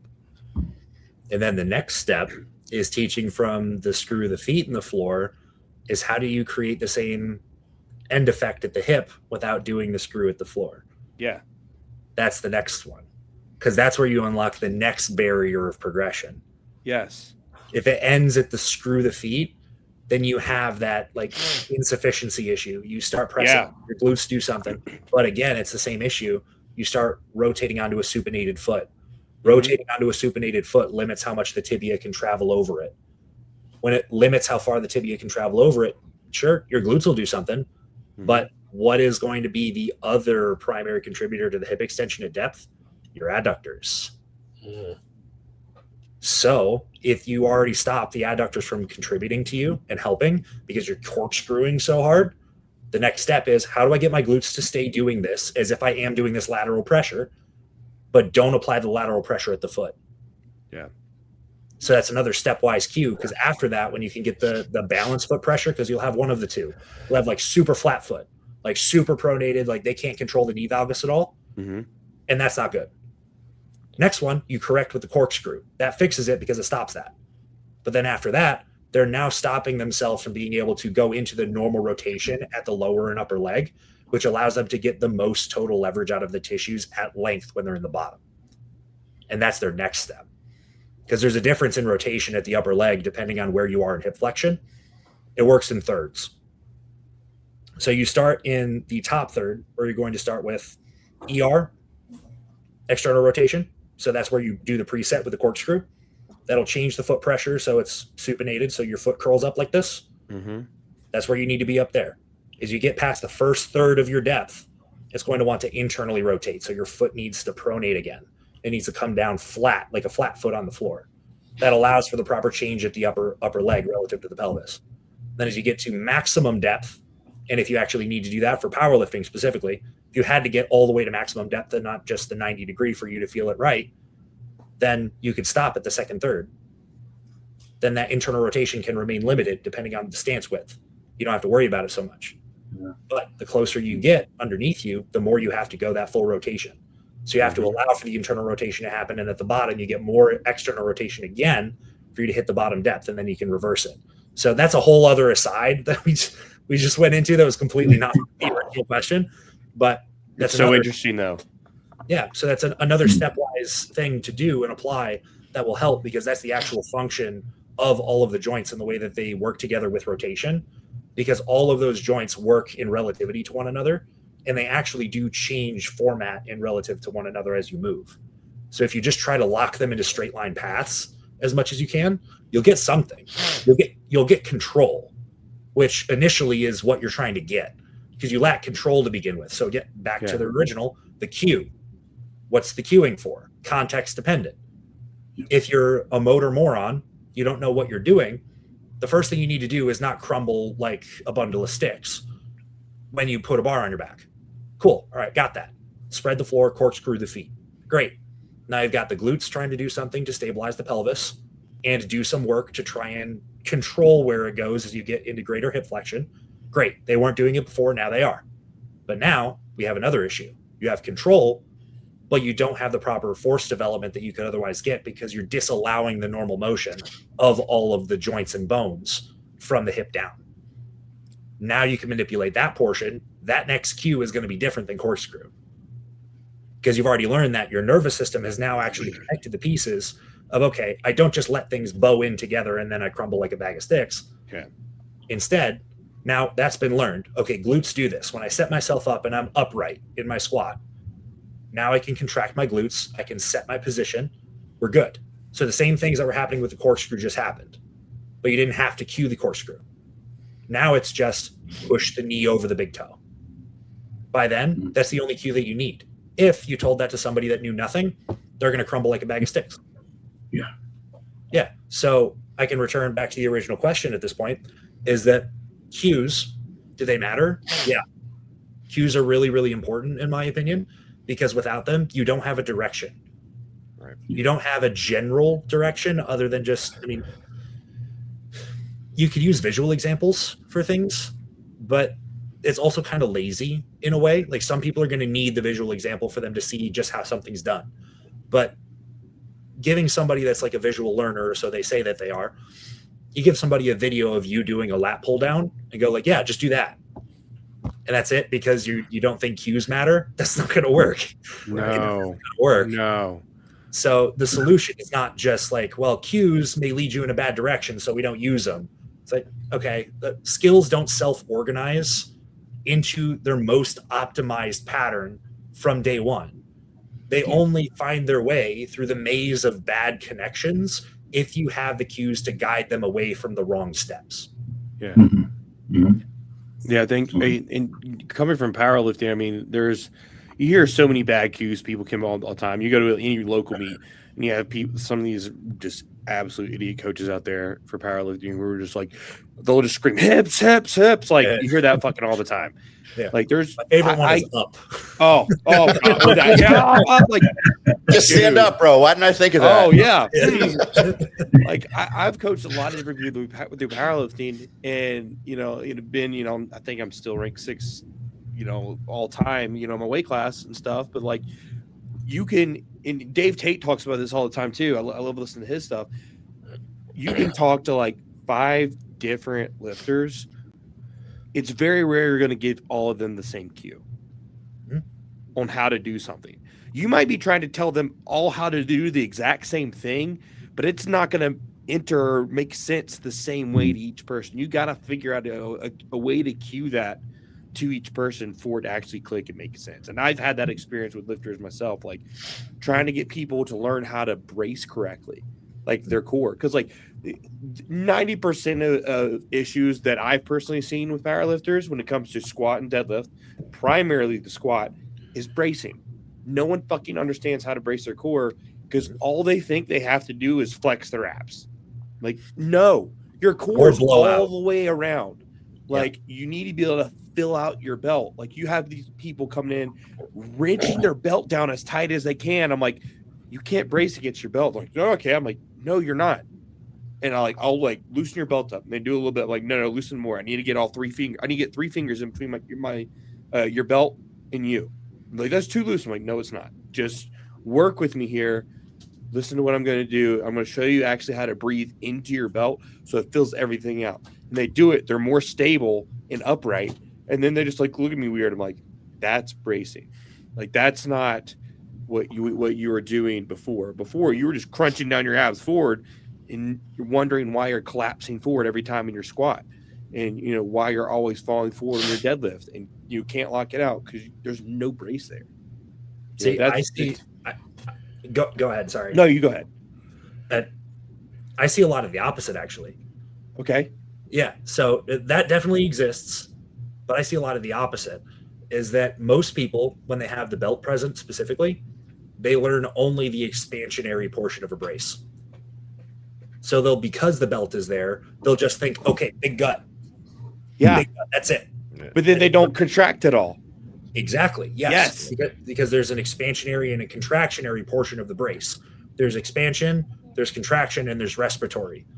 Yes. Those are the 3 components. And most people only learn that they either have the compressionary or the expansionary, and then they confuse the expansionary with respiratory, and then it all gets messed up. Yes. Yeah. So pieces are always missing. And I see this because I don't really do any powerlifting coaching, so this isn't my realm, but I see it with bodybuilders all the time. Oh yeah. Because almost everybody, when they started training, they got told by somebody that, oh, you need to train with a belt on so your waist doesn't get big. Bunch of fucking that one, first of all. But then second thing is that once they learned that they always have to have a belt on, that was the constraint that they learned all of the bracing with. Yeah. The only thing that the belt is actually there to do is to act as like an extra bodily layer of external rectus ab tissue. Yes. That's what it's there for. And so people will then decide that it's just a stand-in for that tissue and for what its function is. Because you can get the expansion to happen into a belt, sure, that's going to help. That's going to be better than otherwise. However, pull the belt off of them and try to do the same thing and tell them just big gut, big expansion brace, and see how bad that goes too. Oh, horrible. Horribly wrong. That's why, like, I would always teach people, like, you know, when teaching this, all right, yes, you had to, the first step I always taught them was expanding into the belt, because so many people can't grasp that aspect, especially 360 degrees. It's like, all right, now once you're there, now you need to contract your abs in that and hold all of that together at the same time. Like, don't let it go. Now from there, you have that contraction, you're expanding the belt, you're contracted. Now I want you to take as big a breath as you can through your nose. And then once you have that, take an extra breath through your mouth, then do the movement. And then they're like, that's so much. I'm like, yeah, but that's how you get so stable you're not going to crumble. Especially when you get to like really big weights. Now, most of us who get to the point where we're squatting like 800 plus pounds usually have learned that don't have an issue.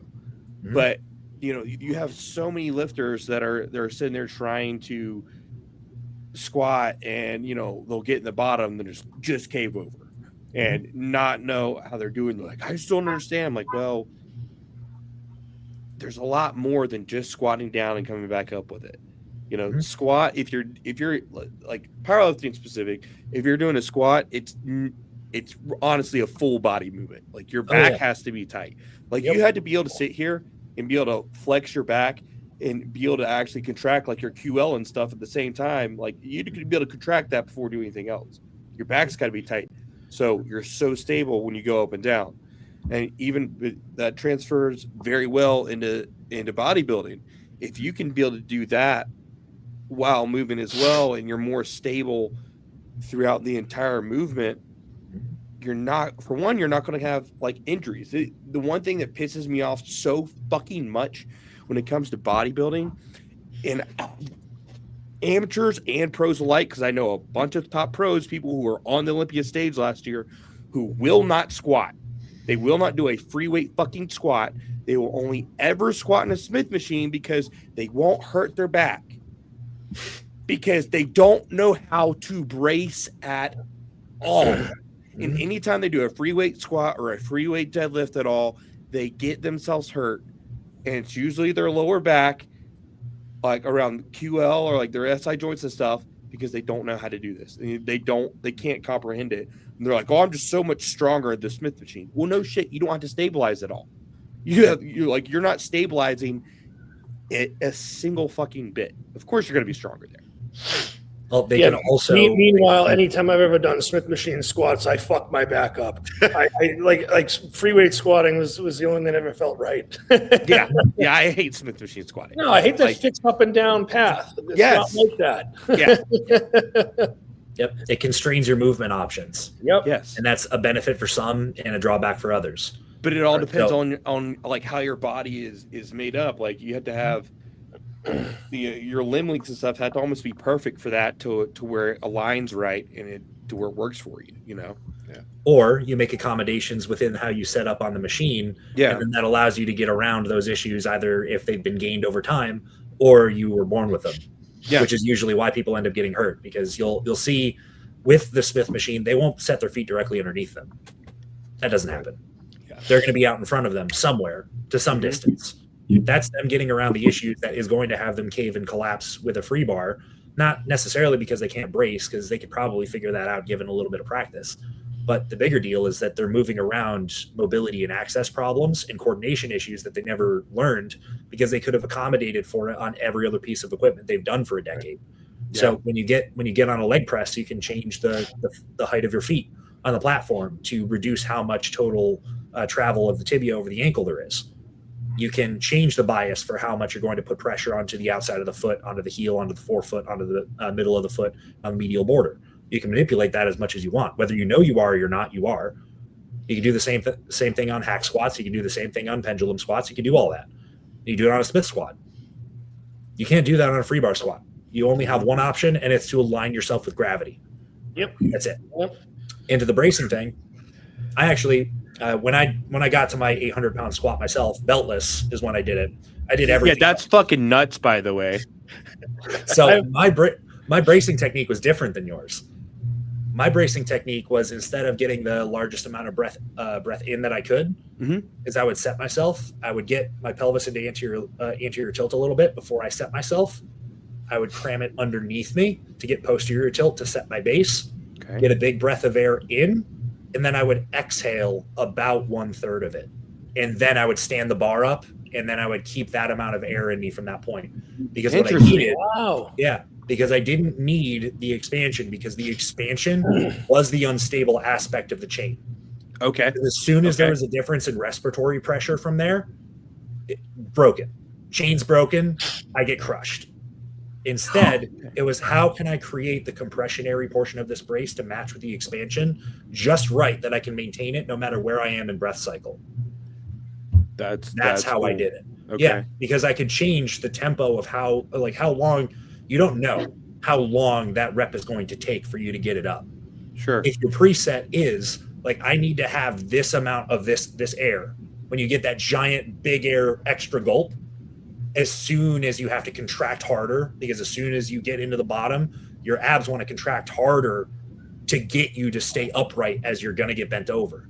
Yeah. Because as soon as that happens, you have two options. You let the air go a little bit and lock it in. Usually that fails and you crumble anyway, or you lose it all. If you already start from where it would have gone to begin with, after that initial change has happened, you don't go through that change. You can hold it. If the rep takes you a split second to get it back up, cool. If it takes you 5 seconds to get it up, cool. Because I can still maintain that same amount of brace and that same relative amount of air the whole time, even if I had to do multiple rebreaths on the way back up. Okay. Yeah. I've also squatted 800 pounds before. Wasn't okay. But Mike, what have y'all done? What I had to do though is, before I would do it, I would take 2 very deep breaths, exhale, and then that third one I would inhale as much as I can. And I didn't realize that I did this, but I would inhale through my nose and through my mouth, like you were saying. I didn't realize I ever did that until you said that. And I'm like, oh shit, that's what I've always done. And I would just try to stay as fucking tight as absolute possible, because that's where I felt stable. Yeah. And I kind of have a modified squat stance. It's not like a full sumo, but it is slightly wider than shoulder width with the toes out. And I was taught by a world record powerlifting holder who's long gone, retired now. But he always made me think of like the direction of where my femurs are going in proportion with my toes. That way I never had any sort of cavage. I never had any cavage once when I squatted. Yeah. Well, so I mean, that applies. I mean, bringing this back to bodybuilding, that applies with like everything we're talking about today, right? Because like one of the biggest issues I see is with the repetition is injuries, and I can almost always draw this back to, okay, send me a video of you doing this. I can guarantee your joints are misaligned, and it doesn't matter what strength discipline you're in, right? Like if you're gonna bring up triceps, so let's say you're doing them 3 times a week for a few sets a piece, or twice for 8 sets, whatever the number is. If you're going to hit the repetition like that, but your joints aren't aligned, I guarantee you're getting shoulder and elbow issues relatively quickly, and then bam, your progress is gone, right? So this applies across the board. Doesn't matter what you guys are trying to do. These principles are all the same. It's just that the conversation we're having today is dialing this back from the extreme that this has been taken to in the science-based side of things, like stuffing a fucking roller on your arm. Make sure that you're not involving other muscle groups and that your arm's straight and there's no I get the spirit of things and cool guys, but you're missing it. And like back to the cue thing, like a lot of cues are just like a means to an end. It's like, okay, this is where elbow in your pocket. Okay, I can get my elbow to my hip, but like what happened between extension and contraction, right? Like what happened in the middle there? Because that's where the fucking magic is. It's not like, can you get your elbow to your hip? It's like, no, how did you get it there, right? And most cueing is like 1 word, 2 word, 3 words. And if you can't put your hands on somebody, then the words you're using are very, very important. And they're almost certainly not the same for every trainee. I can tell 10 people get your elbow to your pocket. And what happens from start to finish is completely different across all of them. Now, if you put me or Nick or somebody in person with them, I can get them into the movement pattern they need to be in to stimulate the lat. But if you leave it at put your elbow in your pocket and there's no video review, there's no feedback, like that's not doing a goddamn thing for your lats, for all but a small percentage of people that understand or have the training knowledge to just apply that and get their lat to work.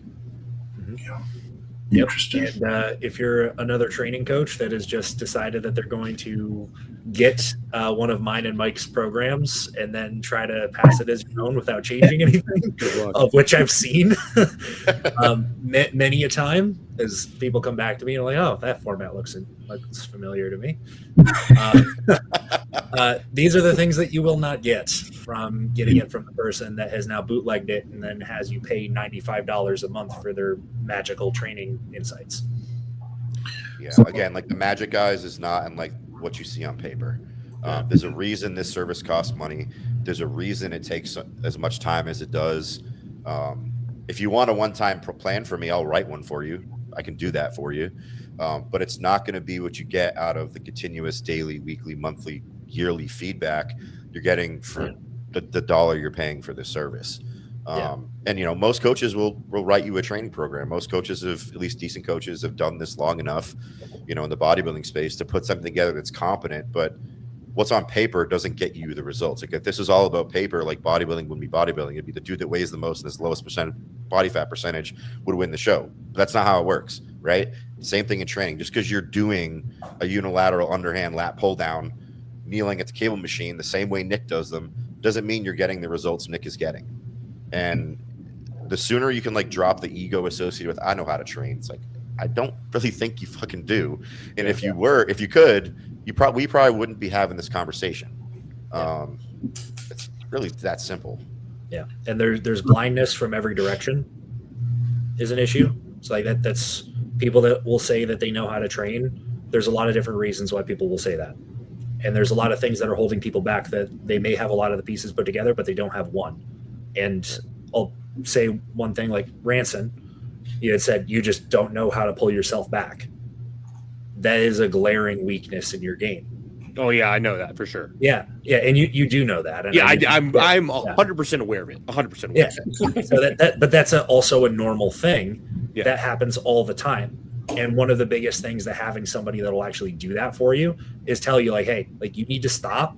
Yeah. Because this is the reason why you get to 6 weeks out and then everything goes to shit from this point forward. And then you have to pull a whole 2 tabs of Diazide from Thursday until Saturday morning because you can't get fully dry because you're still fatigued from the rest pause set that you did like 4 weeks ago, because you continued doing the same shit for the last 4 weeks. This is super important, actually. I want to focus on this right here because I've had, and this is no fault of anyone who's worked with me. And Nick, I'm sure you're going to say you've seen this too. We'll get going. We'll get to reviewing video. The movement patterns improve. The muscle starts growing. And then they go, okay, like this looks great. Thanks for your help. I grew. Like I'm starting prep. Talk to you later. And it's cool. Like I understand, like, again, we talked about the budget thing and the ego and all these factors that contribute to why you'd want to piece out on me. But if you have the means and you can drop your ego, one of the more important parts of this service is the coach learning where your thresholds are. And if that communication loop continues, I can say, okay, like I look at your check-in, your weight went up, even though you cut food and added cardio. You said your sleep sucks. Probably time to pull back on volume, right? We probably need to reduce these movements from 2 sets to 1 set, or, you know, maybe it's an R&R thing, whatever the change is. If you're serious about getting on stage, that adjustment being made for you without you having to think about it, because the common competitor mindset is like more is better, right? Like, well, I did this in off season, I have to do this to the stage. More drugs, less or more food, right? Less or more intensity, volume, frequency, whatever. If you're a good bodybuilder, and I'm Branson, this is why, like, I'd prefer to work with somebody like you over someone I have to push to do more. I'd rather have to pull you back. But if you're someone that knows you have to be pulled back and you're not leveraging somebody to pull you back, you just wasted 12, 14 weeks of your prep to show up on stage looking like a melted candle, not because you weren't in shape, not because you weren't peaked right. You just couldn't recover and tell yourself, I have to slow this down, right? Like we're 2 weeks out. I need to chill a little bit. And that goes for not just the peak and getting on stage, but like one of the things that pisses me off a ton about the training space is two things: is the people that have like pre-programmed deloads, like, oh, 6 weeks, you need a deload. It's like, fucking why, dude? Like, I'm progressing like crazy. Why the hell would you pull me back? And then the reverse of that is guys like you, Ransom, that don't know when to pull back. Like that change is as valuable getting to the stage as it is in keeping your off season progressing as well as it could possibly be. Yeah. And that's one thing with prep, with, last year with Cameron, going through prep with him. I was very cognizant to tell him everything about how I was feeling, especially with my training, and not just be like I would normally be like, oh, I can just push through it. Fuck it, whatever. It's prep. You just got to push it. Of being like, dude, I'm pretty fatigued. And there was a couple times where he was like, you're not going to train for the next 3 days. And I was like, what? Seriously? But, he also knew how I was with that. Like, if I was feeling good, there'd be some days where I would just do some stupid shit. And, I never did that inside of like 5. Well, I did one thing inside of 5 weeks out, but like, just because I had done it before, a few years ago, it's like, I have to beat it. It's just a mental thing with me. I think it like 4 weeks out, I did 585 for 10 on deadlifts. And Cameron, I watched that video. I'm like, what the fuck is he doing? Yeah, Cameron messaged, he's like, don't do that again. I was like, just the one time I did it, like the last time I did prep for nationals, I only did it for 8, so we're good. I got it out of my system. Fine. It was like, I had to try. But having a coach that even a prep coach that understands that of how you train and how you are with that. And the big thing is just being honest with your coach. If you don't have someone like Mike, you or Nick, to watch your training and go over that every week, is trying to be as honest with yourself on how you are performing and how fatigued you are feeling, because pulling back is huge. And it sucks to do, especially if you're someone like me who loves training my ass off. Right. But man, is it a fucking giant thing. And I know, like, I've noticed this off season so far that there's certain body parts I can train with more frequency than others. Like my chest, I can hit chest once a week. I cannot do it more than twice a week. Because if I hit chest, a good hard session of chest, I will be sore for like 5 fucking days, to the point where I can't train chest at all. No other body parts like that. None. So like I can train back with frequency, legs with frequency, fucking arms with frequency, chest once a week. I'm the same with you there in Ranson. I can do shoulders probably 2-3 times a week. I could do arms 2 times a week. Chest once a week. Chest and quads once a week, and I'm good. Yeah. it makes me think, like, do I just connect better with that body part? To get that much out of it, because honestly, chest, I do the least amount of work on chest than I do for anything else. I read a study, and Nick, I don't know, I forget the name of the study, but what they did is they did frequency, and they talk about frequency and whatnot. And what they were saying is that some individuals with some body parts, and they preface with like, it's impossible to recruit like 100% of your chest fibers. But the study was saying that there's some people that can recruit more fibers when they're training than other people. So because those people that are training chest once a week that are recruiting a much higher fiber recruitment than someone else, they're gonna accrue more fatigue. They don't need to train it as much, as frequent. That was kind of like the synopsis of the study, and they had all different. I think they did EMG and stuff like that to see like the level of fiber recruitment and whatnot. And I feel like that's something, I guess, very profound, I guess, when it comes to training. Yeah. And that's mostly going to be a structural difference most of the time between different individuals. The shape of the tissue is going to matter. Is if you have like a narrower rib cage versus a wider rib cage, a more barrel shaped or a more flat shaped rib cage, the leverage of the different portions of the tissue for where it attaches onto the sternum is going to be different. So you're going to have some individuals for, if it's a standardized, like on this study, I don't know which one you're referencing, but if they were trying to standardize it to, they're all doing flat bench, and this is the movement that they're doing for this, then the structural difference is going to matter there, because a flat bench, you're going to have one person that has like the barrel chest, that they're going to have a lot easier time of getting all of those fibers to actually do what they're supposed to do. That arm can move in almost any direction, and they're going to get a near complete contribution from all of the pec fibers because of the alignment relative to the arm, because of the shape of the rib cage. You have a flatter rib cage, you're not going to have that. You're going to have a larger separation between what is going to contribute more.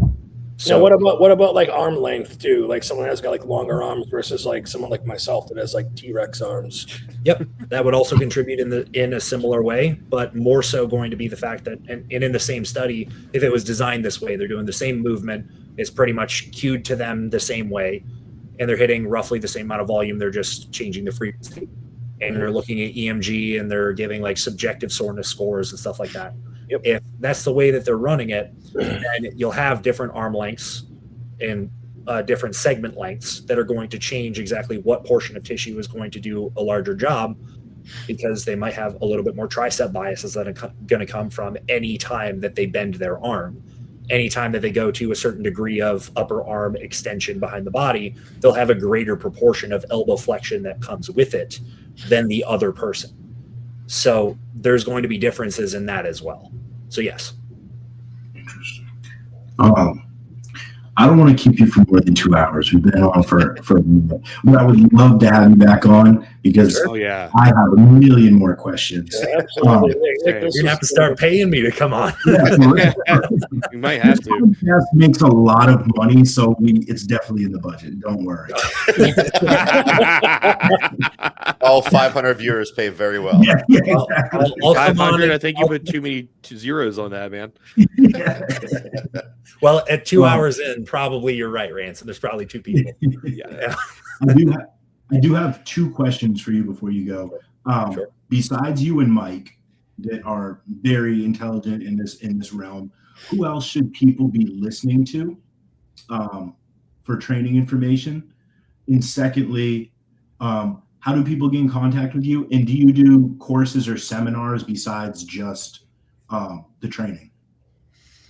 Okay, so first one, I would say number one guy is going to be Joe Bennett. Yep. Go and pay attention to Joe Bennett. There's a lot of other people that you could go to for separate takes, but the most well-balanced of everyone's takes you're going to get is going to be from Joe. So the safest bet, go look at Joe's content, go get into his courses, learn everything that Joe has ever said. You're not going to be put in the wrong direction by learning from Joe, because he is the prime example of the person that's gone and done it himself, done it from early days when he wasn't the greatest athlete, learned how to be a pretty decent athlete for what he had to work with. Yep. And then helped in innumerable amount of the top level people across his career to improve upon things that they thought that they knew, and then teach completely new things, and then revolutionize the whole space to begin with. He was the major inspiration for me going in the direction that I did. So he is the guy. I want to point out why I think it's important you mentioned Joe first, and why I wanted to bring you on, and why I follow you, Nick, is if you notice when we get into these in-depth conversations, Nick can throw jargon at you, right? Like if you sat down with Joe Bennett, Nick could throw all the anatomical words at you find deep in your textbook. But how valuable is that to the average meathead bodybuilder of doesn't know the difference between supination and pronation? Yes, you should know that, but some of these concepts are getting so deep into biomechanics that maybe you just don't have a taste for knowing it, or maybe it's just too deep and you don't want to, or you can't physically understand it. Cool. The reason Joe is good, the reason Nick is good, aside from the fact that they've done it themselves, is that they can communicate these concepts without all this science-based bullshit you hear on social media, where the primary goal is to sound as smart as fucking possible, right? And to me, I don't give a shit how you sound if your profile isn't filled with results, either with yourself or with clients or both. I don't give a shit how many syllables the word you use is to describe to me what I'm supposed to be doing. And that's where Joe, I think, toes the line perfectly. Is like Joe can go through probably top to bottom on a skeleton and talk about everything that happens during a chest press. But fucking Ronnie Coleman doesn't need to know what happens in his chest during a chest press. He just wants to grow a chest. And thankfully, in my opinion, Joe has started to not attack, but like take this science-based shit and like do the cut over reel with it and like explain why it's kind of nonsense. And that's why I personally think Joe is as good as he is and why he should be the primary contact for stuff like this, because he can dumb it down to the point where any of you can understand it. You may not be able to execute because, like Nick said, you may not have like the motor skills or just the training age to do it, but you can at least understand what he's saying. And Nick's the same way. I trained with Nick the first time, and there was no like talking about like fucking rhythms and a complex compound movement and like all these technical words. There's none of that stuff, right? It was like, I think the fucking biggest cue you gave me was finish the press. That wasn't like internally, right? Like, and you can hear it on the video because he fucking screams it at me and Jacoby.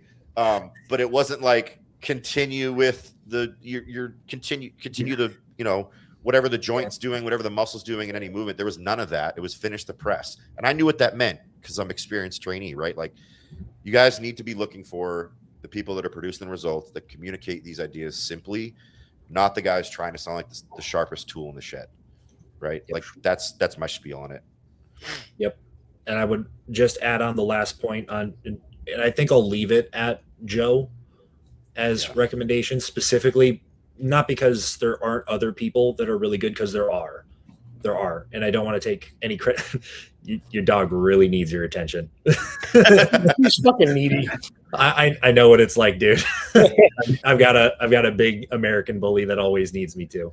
But I'll leave it at Joe because there are other guys that are really good, that know a lot of stuff that can actually help. But the most balanced take that you're going to get as somebody that's actually trying to learn it and apply it, you may not be able to apply all of what Joe may have to say because some of it will go over your head. But at the very least, you're going to be able to take something practical from everything that he says, and it'll give you a general direction that will lead you in the right way. So you're not going to take the wrong idea from anything. He's not going to tell you that progressive overload is the only number one thing that needs to happen and you need to micro load everything every week for you to grow. He's also not going to go crazy on whatever other opposite take that is. It's not going to tell you this is the only way for you to hit a chest press. It's not the only way for you to hit your rear delts. It's going to tell you, like, this works. This is why you might have heard this is the way it goes. But here's the extra piece and why you don't have to be this specific about this thing, but be specific about this thing. And just boil it down to the gem that you can go, okay, I'll remember that. And I'm going to go try that. And then we'll see if I have to come back to this later or not. And most of the other places you'll go is not going to give you that so concretely. So he's the one. And then you asking if I do any seminars or anything in any mentorship, I do direct one-to-one mentorship as of right now. That's the only thing that I offer as extra education.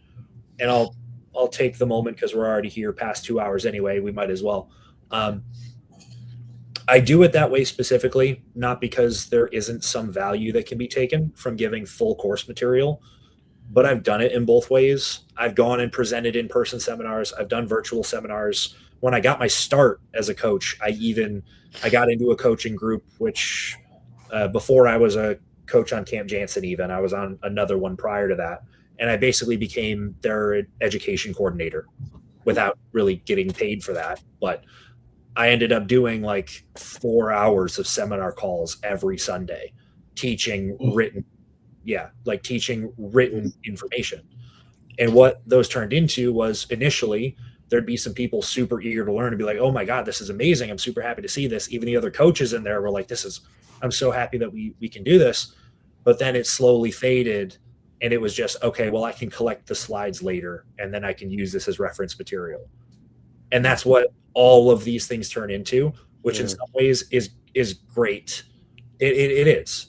In one way, it's great. If you have something that you can't keep all on the dome forever, you want to go and have some reference material for it. But when you're trying to learn really deep information and you don't exactly know where your gaps are, if you're given rote information and that's it, then it gives you like, okay, I think I'm smarter now. because I read all of the jargon. I saw the diagrams. I saw this. This is how I do this. But then you have somebody come in front of you, you get the intake form, and you're like, wait, hold on.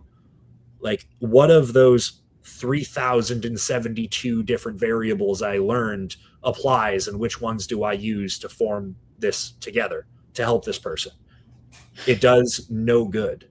The information is good for you to know, but it doesn't get you anywhere unless you can have a conversation with somebody that can correct you on your ideas and point out where your assumptions and the way you speak through questions and ideas and specific client case studies and the things that you really need to know that you think you know or you really don't know, and you don't know what you don't know. You don't have somebody that points that out to you and builds the system on how to think through problems. Right. You're dead in the water whether you paid for $1,000 course of information or not. So I'm not saying that I'm never going to put something together that may approximate to that more closely so that I can provide that as road information, because there is value. But as of right now, I don't have any interest in giving out that kind of information for it to be abused by people that aren't going to grasp the material in a way that it's going to be helpful, because it can very easily be used to hurt people too. I'm glad you mentioned the case study thing, guys. And this isn't even about training. This is about gaining knowledge in any area you're interested in. The effectiveness of coming to somebody with a broad question versus coming to them with a specific issue cannot be understated, right? Like at the point of case studies, if you want to learn from Nick about like, hey, why can't this client grow lats?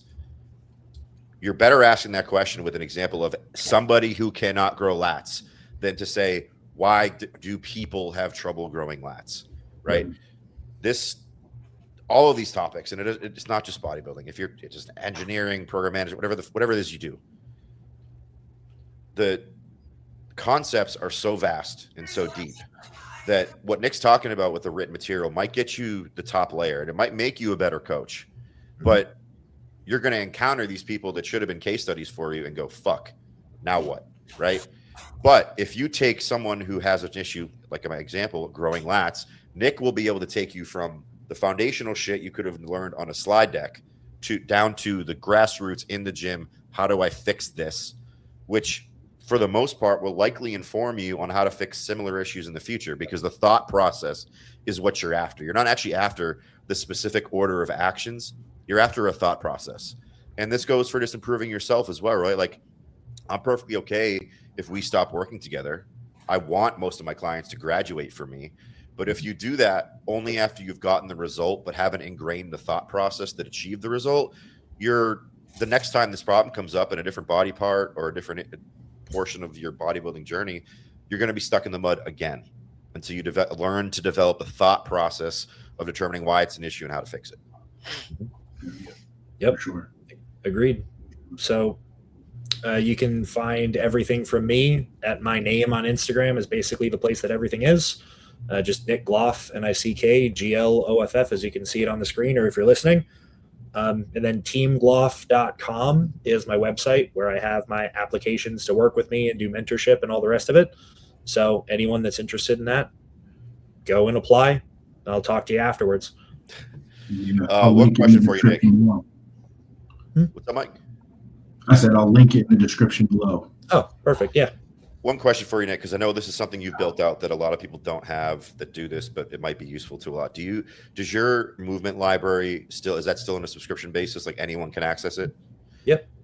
If you guys are just trying to get into this and you want a general direction to go, if you can't afford whatever Nick's rate is, or my rate is, or Joe's rate is, for instance, probably a great place to start because he's built out a library of pretty much every movement under the sun that you need as a bodybuilder, sans all the technical bullshit that you hear from these reels from 19-year-olds that just got a degree. And if you need to just bridge the gap for a while, that is the single place I would start. I'm actually envious of the work you've done to develop that, because I think it's probably the highest value for the average person who can't invest like someone who's trying to go pro or has the budget for it, to get a leg up on any portion of their bodybuilding journey. So guys, please check that out if you're looking for guidance. Thank you. Oh, yeah.